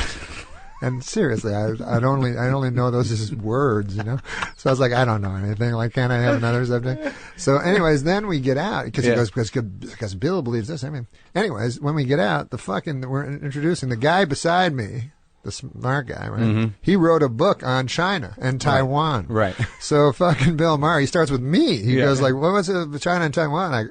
I go, I don't know. Fucking ask this guy. What do I know? I'm a nightclub comic. What? Like, that's what made me laugh at that show. Everyone's opinion's equal. Right. Right. Like a nightclub comic and an expert. And then another thing I always found funny about that show is the comedians try to be very serious, and then the serious guys are trying to get jokes. Yeah. So it's like... it's not always our shining moment. I do like Bill, though. No, Bill's great at what he does. Yeah. Like, he started out a straight up joke dude, and he knows his shit. And it's pretty amazing. You know what's funny about him? I don't know if I should say this or not, but I mean, he's probably aware of it. When he does his monologue, have you noticed when he does his monologue, he does Johnny Carson? No, no, definitely. He definitely models himself. I think that's been his style for a long time. He definitely takes the posture. But I find it very funny because, he's got the posture and the timing and everything. And he's like, and then she came in his face, but it's like crazy words come out. And Carson would have loved to have done that. Yeah, he probably would have. Norm is perfectly capable of, like, shaving and putting on a little Grecian formula and putting a tie and a suit on and going to New York and doing a really funny, kick-ass 5-minute stand-up comedy set. But then you talk to him about doing podcasts or projects or teaming up or whatever. It's like, Norm can't leave his apartment because if he gets up, he'll kick over a jug of urine. And he'll lose his cleaning deposit, and he does not drive. He does not drive himself. Oh, no, he does not. By the way, move to L.A. and then make the proclamation, I don't drive. And it's like saying I can't be employed. Like, he should just fucking take ropes and put himself onto the bed like James Caan in Misery. Like, he doesn't drive? No, he does not drive. Why? He has a helper person, female, whatever. So it's so insane. And then, people tweet me all the time like, hey, get Norm on, man. You guys are dynamite together. Everyone loves you and Norm together. And I'm like, it would be awesome if he was capable of getting inside of a Volvo and propelling himself in my direction. Where does he live? He lives somewhere on the west side, sort of beach city. Oh, he's in L.A.? Yeah, he's in L.A. Okay. All right. He does not drive. Well, that can be fixed. I agree. Are you taking his beautiful Dave Letterman moment and making it about the fact that you can't get him to do anything with you? That's exactly what's happening. Yeah. I just see the guy.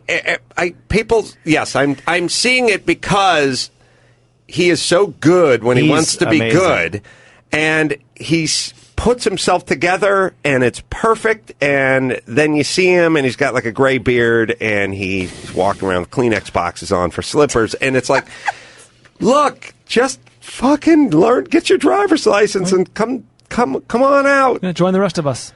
It's in society. So, well, no, I feel like Norm's talent is being wasted in Norm's apartment instead of out with us. Which I believe now. See, I don't know anything about what Norm's doing. You catch him every now and then on a clip. You catch him. Maybe he calls in somewhere, and I've seen him there. He seems to tweet a lot now, though. Yes, he'll tweet. That's what you can do from your living room. Yeah, he'll watch an entire round of golf, the Masters. He'll tweet every shot. He'll go on long rants. Well, he showed up at the SNL thing. Yeah, I know. I mean, that's the whole thing. He's capable. He cleans himself up, he shaves, he puts on a suit, and he goes out and does a really funny stand-up set. And you wouldn't even need him to clean himself up or a suit. I'm wearing pajamas right now with slippers. I'm wearing fucking practically pajamas myself. I know. I just, all I'm saying is he is one of the funniest guys on the planet. Oh, it would so be funny. nice if he could, somebody just backhand him and yell, get hold of yourself. And then, give him a shot of vermouth or something and go, let's go. We're going down to fucking DMV. Maybe that's We're getting you. a license. I think I told him. That guy sounds hot. It's either that or Gilbert Godfrey. I can't remember. But I told one of them, I will teach you how to drive. But you don't need to. If in his position, he can get someone to drive him places. Oh, there's Uber. I love Uber. Oh, you hate Uber? No, I love it. I just can't. It's impossible. The answer, yes, is you could get someone to do it. Has he never Maybe driven? he just has a social phobia that only goes away when he goes to New York for major television farewells and finales. Was there a driving-related trauma? I don't want to belabor this, but I'm fascinated. No, there are many people that they're allowed to just announce to the world that they're nuts, essentially. And then they can do whatever idiosyncratic behavior they like, and then everyone just sort of covers for them. They go, Gilbert Godfrey or Norm or whoever, everyone goes, oh, well, they don't drive. But no one ever goes, why the fuck not? I've been driving since I was 15 and a half. It's That's no like big deal. Bill Cosby doesn't have sex with women who are awake. That was his thing. That's his thing. He announced how it is. Maybe he That's the should have announced it. He should have. Yeah, we've been forgiving.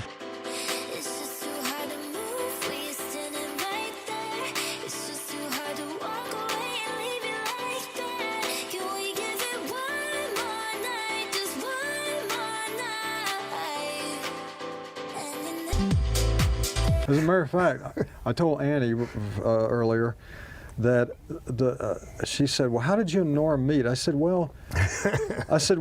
I always would end up, it's not like we hung out at, the deli every night together, but Norm and I always ended up at these functions that we kind of had to be at. And I said, well, probably the way Norm and I really bonded was because we were the only other person that we wanted to talk to there. Right. Like we'd just end up in the corner talking to each other because we'd be looking around thinking, why aren't we here? When we did Armageddon, it was like the first time I'd ever been in a big movie, and I was sitting here, right? It was here at Culver Studios. That's right, and so. I was sitting there with Owen Wilson, and Owen, not many people knew Owen at the time. He wasn't as big a deal yet, and Steve Buscemi was there, and Will Patton, and we were all sitting over here, and here's Jerry Bruckheimer and Michael Bay and Bruce Willis and all these cats, and I was sitting over there, and Buscemi was looking over at Owen, and they was looking at me, and all of a sudden Buscemi looks at me and he goes, what the fuck are we doing here? That's a great Buscemi. That's a good Buscemi impression. And he was right. I was like, what were we? I mean, and the movie. Well, everybody's so fucking handsome. Also, and then especially when they're crowded parties, you're like, whoa, the guy fucking right there. And then also you don't remember what he was in, or Yeah. I read. But it's frightening, those people. I couldn't imagine being at one of those. And then I feel like they're at every party.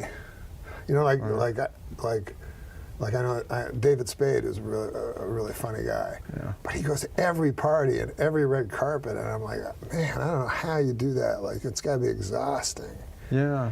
As well as maintaining a career. Right, I know. I mean, well, I know David a little bit, and he's got that type of personality, I think, maybe where he can do that, I get, tongue-tied, and they always ask me some, stupid question that I don't really want to answer, and then I always end up answering it anyway. You know what I mean? Right.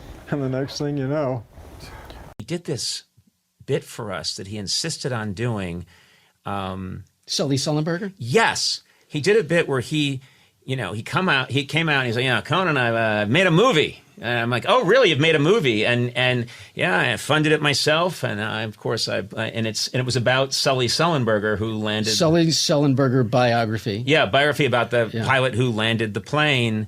And he, I think, maintained that he did this. He had this idea before Tom Hanks. So he's a little indignant. Well, it was actually, we showed it before Hanks ever made the movie. Oh, is that true? Okay, yes. All right. It was 2009. It was right after Sully Sullenberger heroically landed on the Hudson. And so he shot this thing, and he got to our show early, and of course it looks like shit because we just had it's fast, with the barest cockpit set. Are you familiar with Sully Sullenberg? The captain who landed the plane on the Hudson. Everybody knows Captain Sully Sullenberger. Everybody now knows who he is. I've known him for quite a long time. You knew him before this whole thing happened? I knew him 10 years ago. You knew Sully Sullenberger, the captain who landed the plane on the Hudson, that long? Yes. 10 years? Yes. And I, as soon as I first met him, I thought there's something special about this guy, and I bought his story. You're kidding. That's fantastic. That's great. Yeah, I met him in, where'd I meet him? Airport. I met him. It was a Sbarro's. That adds up, yeah. And he was getting pizzas. He was getting pepperoni, but anyway, whatever. So to this day, I don't know what that sketch is. Well, it was a dry bit. It was a very dry sketch. It was one of the driest things I've ever seen. So the idea is that Sully Sullenberger heroically landed on the Hudson like around that time. Yeah. He made this movie about Sully Sullenberger, but 6 months it's been in the can. So he was looking for an ending. Yeah. And this guy lands. So basically, the joke is the clip. He made a movie about Sully Sullenberger before he heroically landed the plane on the. So So the clip is him landing on the tarmac. That's successfully. He successfully lands the plane and says, "Thanks for flying American Airlines. Yes, have a good day." So I heard you made a movie. This is going to be a huge movie. You have the movie of Captain Sully Sullenberger. Yeah, I could. But save it up for the thing. Now listen, you know why you're standing up here. I'm just kidding you. I love you. That's why. Hey, you wanna land this? Yeah. Pretty well lands itself.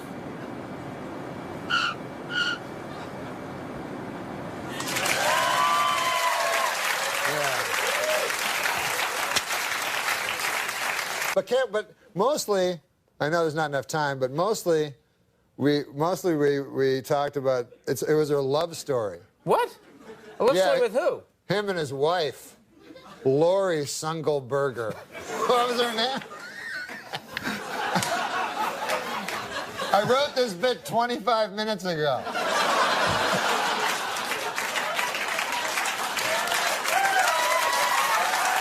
Do you want the clip or should we get out of here? No, we should do the clip. All right, take a look at this clip. Sully, why didn't you give me a seat? Why do I break it here, I guess? A clip, and this must have exciting footage. Well, well. This story, the end of this story is incredible when the engines go out and... The movie's been in the can for 6 months. You made a movie about Captain Sully Sullenberger, and you finished it before he even crashed the plane on the Hudson, landed Yeah, and it's too bad, man, because I was struggling for an ending for a long time. It's called Sully Sullenberger. Sully Sullenberger. You clearly spent 10 years you've known this man? You forgot the at the end of his name? I call him by a nickname, whatever. It's called Sully Sullenberger, Airport Pilot. But anyways, I brought a clip. Oh, let's take a look at the clip. Oh, can I say something? Yeah. I play Sully. You play Sully in the movie? We have to see this now. Unbelievably, this was shot before the incident that made him famous, but let's take a look.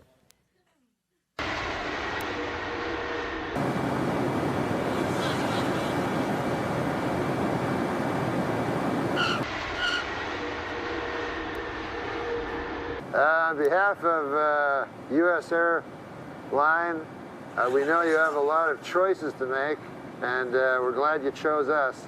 Have fun in Kansas City, everybody.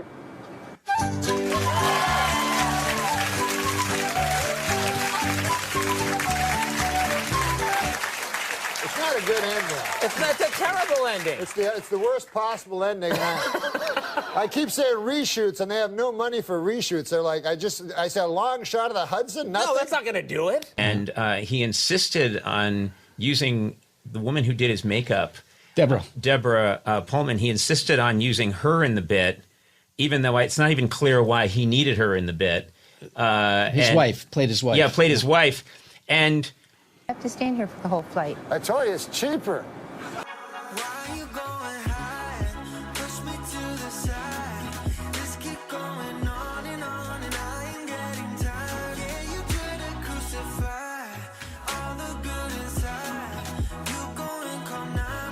so the joke is that, amazingly, a director decides to make a movie about a random pilot, Sully Sullenberger, and makes it about a successful landing before the most dramatic landing in the history of aviation. And he showed this thing. I think he had a fake mustache on. Yes. But he's barely, and this is another thing I love about him. He didn't care at all about the craft of acting. And I'll watch. Did you ever, what about these comedians that have some goddamn horrible affliction and then come up and talk to you?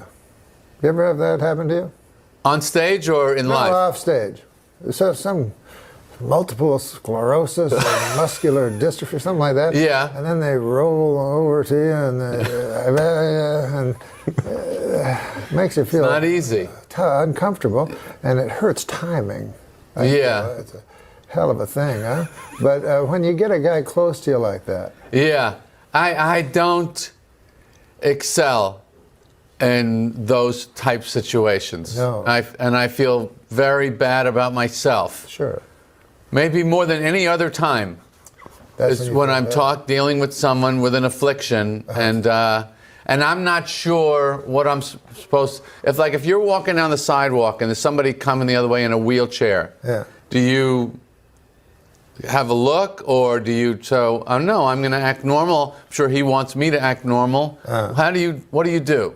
Well, I look at the guy and I hope to God my face isn't making all kinds of twitches.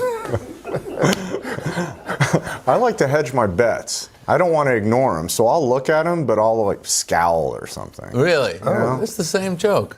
Oh, is it? Yeah. Can't do the same joke twice. Yeah, that's a comedy rule right there. Just shattered. Like I saw a one-woman show once by a woman. Mm-hmm. And, just one? Yeah, only one.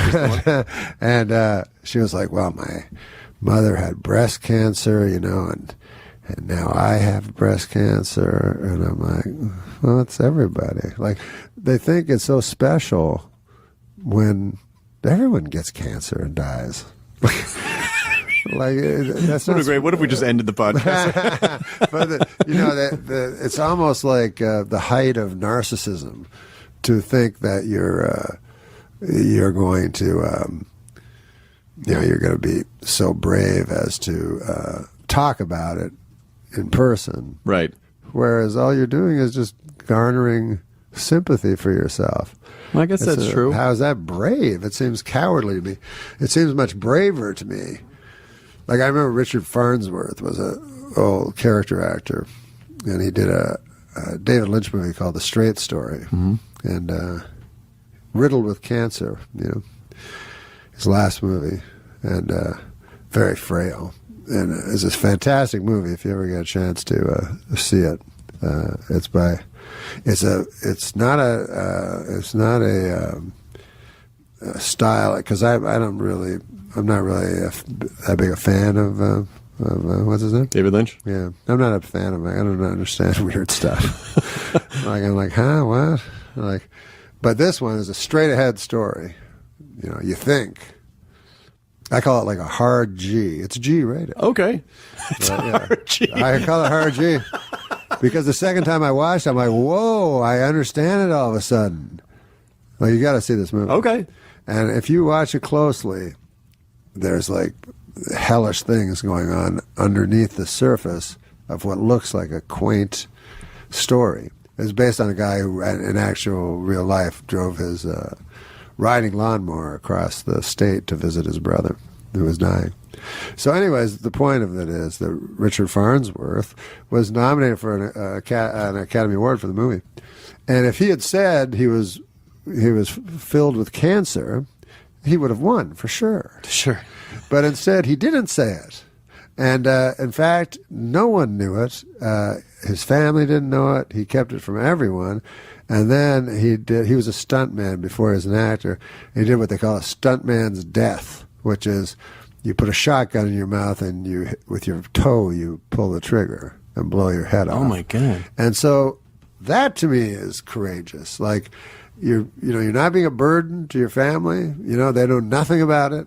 And then you're gone. And then that's it. Yeah. And then toe in the shotgun. Yeah. And they write him. He wrote a nice letter to everybody, in the family, and said that he didn't want to. The reason he did it is he didn't want to cause people distress. So I thought, wow, how incredible! Like how many to just go through it alone. That? Yeah. So you don't think you go through it alone? You don't think you would write confessional? Like, do you? You didn't talk about any of the gambling stuff in your stand-up, did you? Was that stand-up? No, never.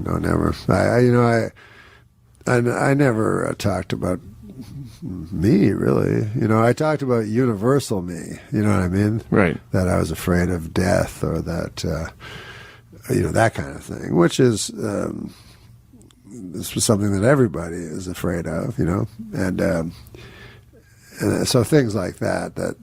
It was me, but it was everybody. Sure. I wasn't pretending that it was a specific ailment that I had. And if I had a specific ailment, and possibly I do, you don't know. I don't know. But I would not talk about it. I would not. I hope that I would not discuss it, and just try to benefit monetarily. Try to hit me with your pity till I can't trust, but I still push on. Got me changing my ways, trying to fit poison my. I also loved that I found out that he died after he died, because to me, show business, we're here for you. You're not here for us. Now I'm not judging anybody, but there are people who, whatever they're going through, they share it with the audience. Sometimes the audience loves that. I've never been in that camp. I'm not here to burden you. I'm here to lighten your burden. So the fact that Norm, I didn't know about this. Nobody knew about this. Good one, Norm. Norm, let me ask you something. Seriously, what do you do for fun? Like, name one thing you do for fun. For fun? For fun. Like, I'm going to have some fun tonight I've got or today. nothing to do today. Here's what I'm going to do. Is it spend money? It's not go Golf. shopping. You don't decorate the place. What do you do? I guess the only thing I do is I like to read sometimes. You're lying. I do. That's what I mean. That makes me. Do you play video games? Do you play cards? Do you solitaire? I read a lot of Mark Twain. There's only so much Mark Twain, and not much actually. Yeah. I'm reading letters from Hawaii now, something I've never read before. But I read stuff that I read a lot of literature. And Do you go to movies? I reread it a lot. No. Great. Now that you are an author, can you tell us a little bit about your favorite books? What my favorite books of all time? Favorite books in general, all time. My favorite book is Search for Lost Time. My favorite American book is The Adventures of Huckleberry Finn. I love Russian literature. That's what I read mostly. Just the standard stuff. I don't like Dostoevsky, but I like the actual good writers. So yeah, my brother still has it. If you see turkey coops going down the road, if you see birds going down the road, most likely came from Tipton, Missouri, those crates. That's where you're from, Missouri. Yeah. Mark Twain country. 2 fathoms here. Say again now? Is that a Mark Twain quote? That's what Mark Twain, Mark II. Mark Twain. Oh, that's Mark where Twain. That's where the word Mark Twain came from. Got it. On the riverboat. 2 fathoms here. Yes, sir. You know his real name? Samuel. Ellen Claiborne. No, I don't. Or something like that, right? He had it. Sam Clemens. Samuel Clemens. Do you ever read any of his work? Mark Twain? Yeah. Yeah. In the United States, it's required reading in grade school. Well, sir, my son went to a school here in Los Angeles, California. And I don't like when they teach great writers minor work. You know, I have to teach them the best work. Right? Yeah. So I went to the teacher and I said, why are you teaching my son Tom Sawyer when Huckleberry Finn, Life on the Mississippi, The Adventures of Huckleberry Finn, drawing dust on the shelf behind you? Oh, it's because it's racist. Mm-hmm. It's racist. It's the least racist book ever. It's anti-racist. Exactly. Goodness gracious, the ignorance of people. Well, what happened to the rest of the story? That was it. She said we can't do that, and that's it. She said the next thing we're going to do is Toni. We're going to study Toni Morrison, and she's rad. Wow.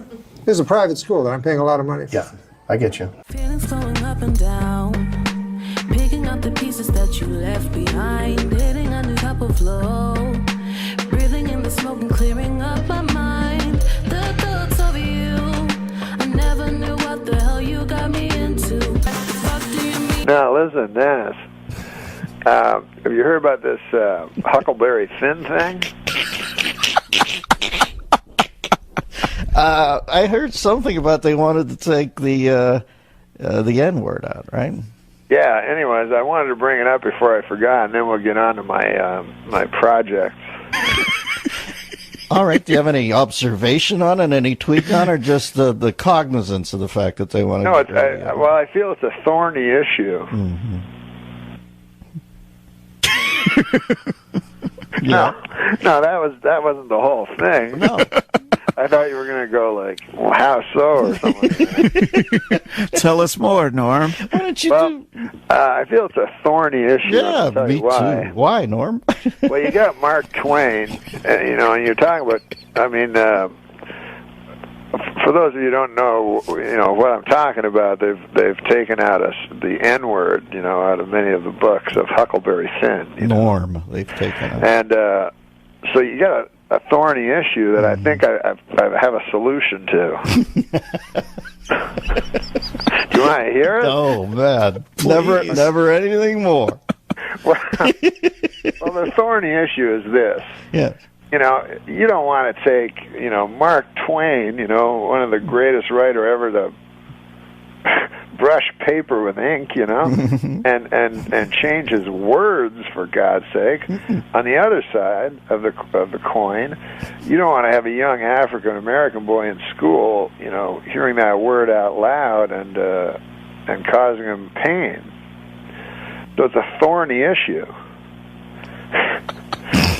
But I figure it this way. You've read Huckleberry Finn. You are so splendidly demented. Yeah, I've read it. You know it's written in the first person by Huckleberry Finn. Yes, I do. And it includes the N-word. Yes. Therefore, you just change Huckleberry Finn to a black kid. And it's like a rap song at that point, right? Exactly. Everything's cool. The actor who appeared in commercials for many years as the Marlboro Man has died of lung cancer. Asked if he'd contracted the disease by smoking, a spokesperson for the tobacco industry responded by saying, "What's that behind you?" then ran away. The U.S. Tobacco Company has announced that between now and December 31, it will donate a portion of its sales, at least $1 million, to the National Volunteer Fire Council. In return, U.S. Tobacco asked that for the rest of the year, everyone pretend that cigarettes don't cause cancer. According to newly released confidential memos, presidents of the nation's largest tobacco companies decided as early as 1964 that cigarettes should contain increasingly higher and higher levels of nicotine. Asked to comment, a spokesman for the tobacco industry said, "Really, that's interesting." Then got plastic surgery and moved to France.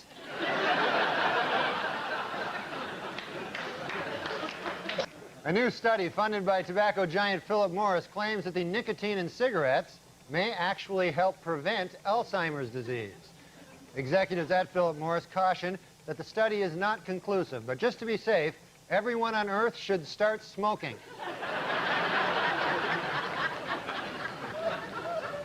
Earlier this year, the Liga Group paid out more than $750 million in a court settlement when it was admitted that its cigarettes are addictive. And this week, the tobacco company unveiled its new warning label. It reads, "Warning, don't try to sue us, we don't have any money left." The FDA has approved a drug used for anti-depression to help people quit smoking cigarettes. Although it should be noted, the drug is crack, so... Richard Thomas of Chicago is taking a novel approach to getting his wife Sally to quit smoking. He is suing her in U.S. District Court, asking a judge to order her to quit. Legal experts say that considering all factors, Mr. Thomas actually has a very good chance of never having sex with his wife again. According to new medical studies, exposure to secondhand smoke dramatically increases a non-smoker's risk of getting heart disease and lung cancer. Jubilant tobacco company executives say the study proved beyond a shadow of a doubt that non-smoking can kill you.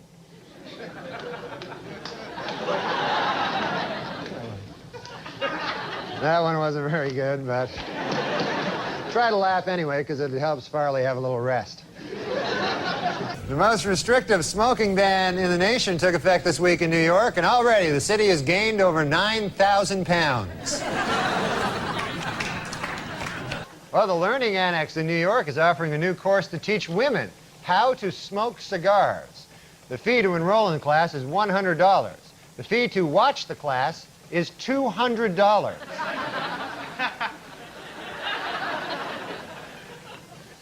A new study says that people who quit smoking have healthier lungs. Yet another groundbreaking story from the pages of the medical journal, Duh.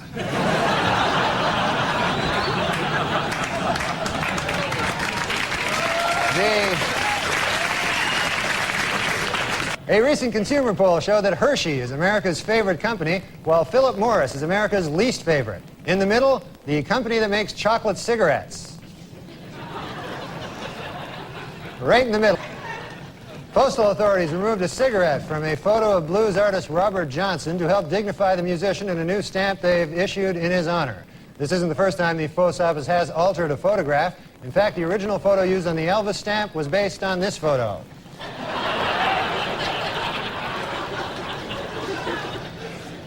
King enjoying a hoagie. Get off me! Get off me! I'm the real Annie! Get off me, you fat bastard!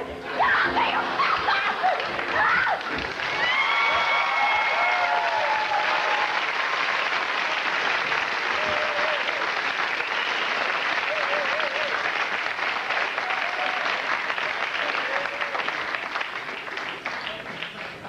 Oh, that was fun, wasn't it?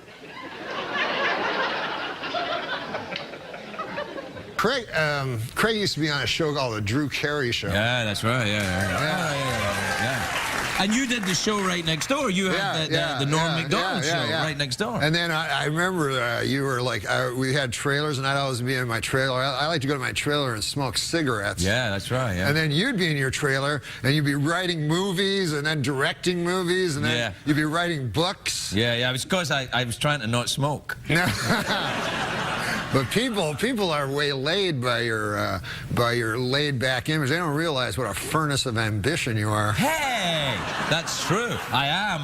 I zig when they zag. That's what it is. Yeah.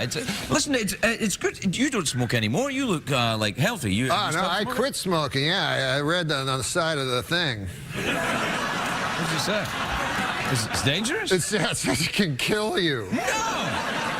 Yeah, I realized like I was smoking all the time, and it's like you smoke and you don't even get high, and Well, you can't. They're not mutually exclusive. You can get high and smoke. It's not like you have to make a choice. No, I'm saying the cigarettes do not. Get you high. Yeah. Well, you can. There's a substance you can put in them though if you want. Oh yeah, no, I don't do drugs or alcohol. Or Neither do I. You used to be. I thought you were alcoholic. Gosh, Norm. Tom has drank for as long as I've known him. Yeah. Oh, yeah, I drink, yeah. I'm starting to smoke, too. You've started smoking? I'm starting now. I'm just starting. It's harder than you think. Yeah, You should probably start with a patch. Yeah. No, I actually started with the e-cigarettes. Oh, did you really? Yeah, I was smoking those for the last couple of months. I think you actually were. Yeah, and then gradually built up sort of an addiction to the nicotine. So you work backwards. Yeah. Do you think we stop saying N-rig, which means, or N-rich, or nigger-rich, or nigger-rig, which were terms that some people are going, were they terms? Because, well, it's a fine. Or do you think we just shouldn't use people? What'd they say when you, hey, stop with that joint there, you're getting spit on it. So, no, hold on a second. So most people would say that we stopped those things because it was egregious. Yes. I know what I'm saying. Yeah, no, I know. And so you have to say, another example. All afternoon, as we do this, you've been playing on and off with a cigarette. Do you smoke? I quit smoking a year ago. Good for you. Thank you. You quit smoking. Yeah. And when you smoked at the Tomorrow Show, we puffed. We didn't smoke. We puffed. You probably caused many children to start smoking. So you hold a cigarette and you never light it? Yes, it helps me. I have an oral fixation, the doctors tell me. That never. I'm like Beretta. Are you doing this to be a funny thing, or do you really have to kind of I'm doing it. No, I feel that I have an oral fixation. You know about that. I don't have that, by the way. If it's I don't not like this, I go straight. You don't like sucking cock? I don't like sucking cock. I mean, I have done it. Yeah, I wouldn't like it. You know why I wouldn't like it? Why? Aren't those animals, like inside the cum? Like I remember the sperm. You mean? Yeah. So to me, like it's a bunch of animals and stuff. Take me on a journey. Take me far away from this life. I'd leave it in a hurry. Let's run away before morning like you can. Okay, since nicotine is such an addictive drug, do you think someday you'll have to have a prescription to buy a pack of cigarettes? Well, they always bring up the Constitution and talk about how we should still have the right to a militia and all that. But let's face facts, this country was built on tobacco growers. So, if you're going to start changing, if you're not going to change one thing because it comes from way back then, you can't change this either. There are farmers out there who make a living. Tobacco is one of the crops that got this country going. So, no, I don't think they'll ever make it illegal. Yeah, no, they shouldn't make it illegal. I know. I think Norm's backing me up on that. What motivated you to quit? Well, I guess I read this thing about how it was like a phallic symbol, and that my doctor went in. He said, you probably have an oral fixation, which you know what that means. Let's not kid ourselves, right? So that's why I always smoke like cigarettes instead of cigars, because if I'm going to have I like a little white thin cock, you know? Are we back to cocks again, huh? I go away to Ohio, Middletown, the center of the universe, to take a nice clean call, and then I space out. I'm thinking, I can't listen to Norm for a second. I got to get a time cue here. I come back, and you're talking about having a thin white cock in your... I don't have a thin white cock. In my cock, you mean? No. In my mouth. No, you misunderstand. What I'm saying is this. I'm just saying... Don't make the mistake of thinking I fucking listen to you. I just want to make it clear about that cock thing. I was just saying, if I ever was gay, if they suddenly made it mandatory or something, then I would choose the smallest cock, and I would like a guy that came fast. I don't know. I thought the subject was cock. No, cocks is next week. I'm sorry. Does that answer your question? Yes, it does. Norm MacDonald, ladies and gentlemen. There was an audition. It was Stephen Colbert and Tracy Morgan. Wow. And so Stephen Colbert did like, he was in a suit and he had like he was so professional. He goes, now, Geraldo Rivera, and he put a mustache and he did everything was funny and well written. And then it was Tracy's turn. And his entire thing was he played a character named Biscuit, who was a child.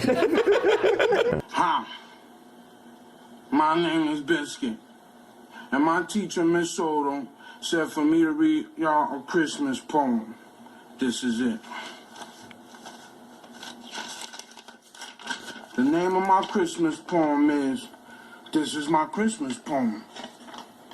My name Biscuit, and then when I went,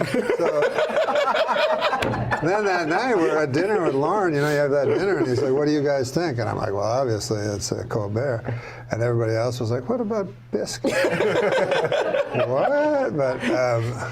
But then he succeeded. He didn't. When you did that for a long time, he didn't succeed. You started, everybody knows you got your big break on SNL. Do you remember your audition? Because I remember your audition. How you remember? Because I was there. You was? Yeah, you and I were both there in the final callback going to network in 1996. I never worked with you. Oh, you didn't get the job. My bad. I'm sorry you didn't get the job. I'm sorry. Yeah, I remember seeing you in the ghetto. Yeah. And I said, what happened? What did y'all do? The ghetto was writing for Norm MacDonald on Weekend Update. Because that's what I ended up doing that for 1 month, writing for Norm.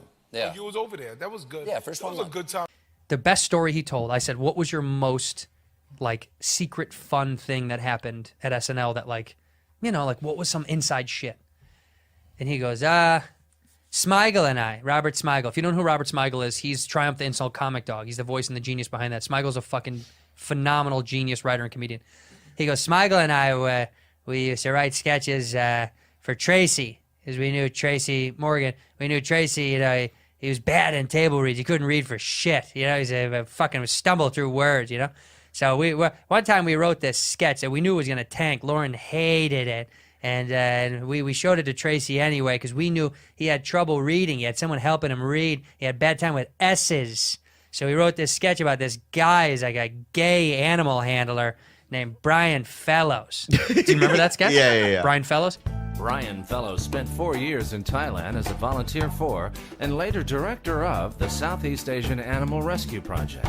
He subsequently served as Director of Animal Operations at the San Diego Zoo and Undersecretary of the Interior for Wildlife Management. Brian Fellows, Brian Fellows, Brian Fellows, Safari Planet.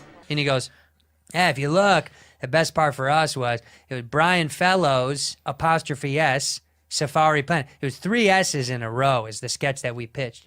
So in the room, even though the sketch was bad, we knew Tracy would go, Brian Fellows, this is Brian Fellows, this is Safari Planet. And we knew we would crush in the room. He goes, and everybody lost it. He was like, the sketch was terrible. But Tracy would go, Brian Fellows, this is Safari Planet. And Norm goes, he goes, that is the funniest thing. We used to fuck with Tracy all the time.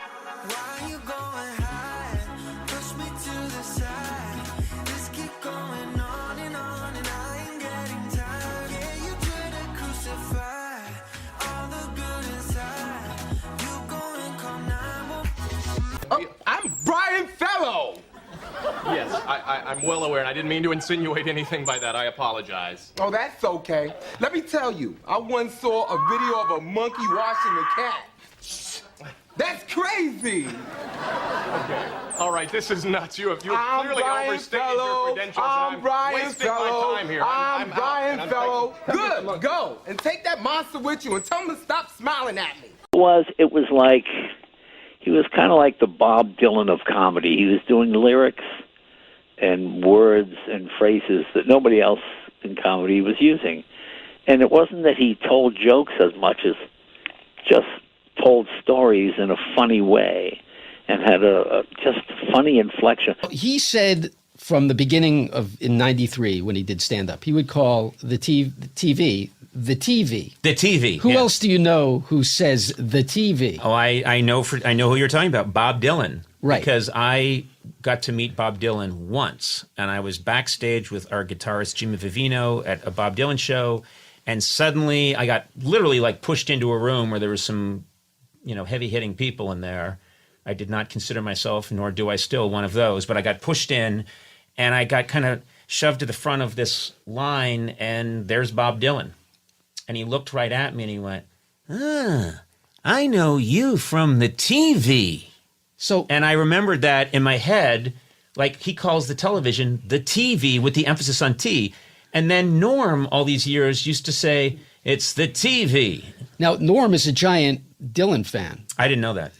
Enormous Dylan fan, and sometimes in his material, I feel like there's. I think that's just Minnesota and Canada. Bob Dylan's from Minnesota, so you're hearing a guy from Minnesota, and you're hearing a guy from Canada, and you're hearing just a North American, the TV, right? Because that Canadian guy also says like, I'm not a hobo, I mean, those are all old crusty white manisms, very Canadian, very upper northern, U.S. Well, here's an interesting fact, and I don't think it's been out there publicly, but Dylan was a fan of Norm's and invited him to his house. Oh, wow. And Norm was at Dylan's Malibu house for like 2 days. Wow. Spent the night. Slept there. Wow. And you want coffee? What do you want to watch on the TV? Who wants I don't waffles? know. What do you want to watch on the TV? Let's both watch the TV. Finally, I found someone who says it right. You want to play volleyball? But he told me about this, and it was an interesting experience. But he never talked about it publicly, which shows you, first of all, what a thrill that must have been for this guy who grew up a Dylan fan. But he talked about almost everything. Ask Bob Uecker. Yeah. He didn't keep much secret, but he never really talked about Dylan, and it just shows you how much he did. Right, he didn't trade off of it. Yeah. Any other comedian could have turned that into like a whole special, but yeah, you dirty dog. He called people you dirty dog, yeah. Like what? What is that? Who talks that way? And I'm just an old chunk of coal, and I like Merle. So I was there for Merle, but I stayed for Bob Dylan, and he was kind of it was like you were saying, you couldn't understand what songs he was singing. And but anyways, halfway through the concert, all of a sudden, because he doesn't talk to the audience or something, all of a sudden he started talking to the audience, and he said, Ringo, Ringo, Ringo, Ringo, Ringo, about 45 times. So everyone was sort of in shock. And finally, a light went into the audience, and it was Ringo Starr was sitting there with some lady. And then he's all uncomfortable. He's like, Ringo. So he said it about 12 more times. Did you meet him? Bob Dylan? Yeah. Yeah, I met him. What happened was, I was going to finish my Ringo story. Oh, I'm sorry, Norm. I'm sorry. Ringo. Ringo. So anyways, he said, Ringo, like a whole bunch of times. And then he said, any songs you want to hear, Ringo? And then Ringo Starr said, I don't know. Do you know any Bob Dylan songs? Do I? For this story? Yeah. Yeah, so name one. Tangled Up in Blue. Yeah, so he said, Ringo goes, well, how about Tangled Up in Blue? He goes, I already did that one. He just didn't understand that he was doing Tangled Up in Blue. No one understood anything. But, yeah, I did meet him, but I don't know him because I'm into country. I'm into outlaw country. I went and saw Bob Dylan in concert. And he just has complete contempt for the audience. Yeah. And you can't even understand the fucking song. But Ringo Starr was in the audience. Uh-huh. So Dylan, recognizes him, halfway through the concert. Yeah. He just stops the song and he goes, Ringo! Ringo! He just keeps saying Ringo. He said it about 9 times, right?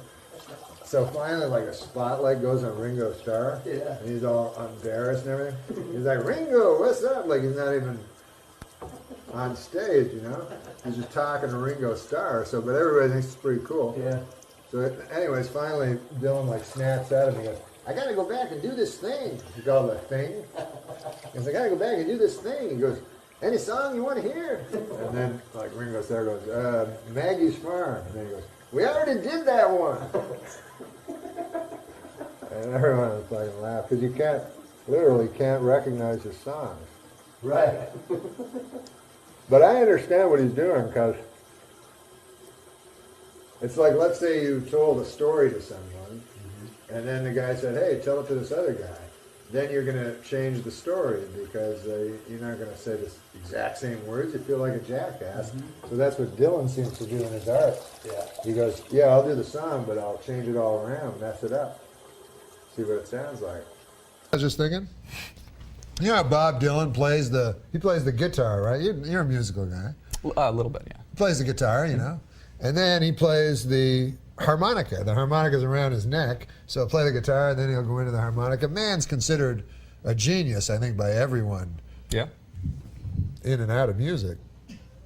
Right? Absolutely. I mean, he's beyond music in the same way that Ali poet. is beyond. A poet. Yeah, he's a poet. Yeah. He's our poet. Like Muhammad Ali, who was also like a poet. Ali, yeah. So anyways, but the thing is, he plays, what I'm saying is he plays the guitar and then he plays the harmonica, and that's a very talented man, you know, you think. But then, if the guy puts like cymbals between his feet, if he's a one-man band, then they're like, look at that retard.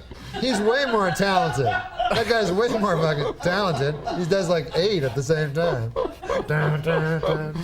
Where did that come from just now? I mean, I don't know.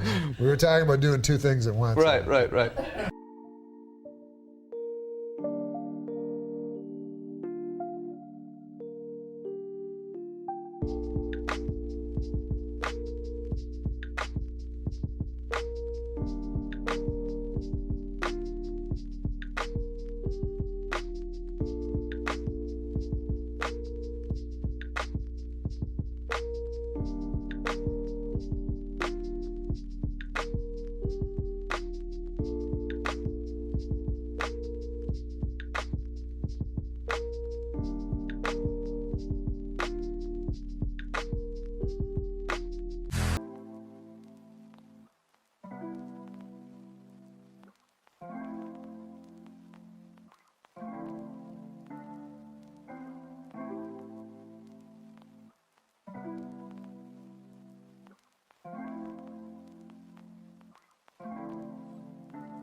Chance to be free. If you wanna keep your glow, even if you have to go, like a blossom living free. If you chop it off, you'll keep it for a while, then it dries away. The shades will fade.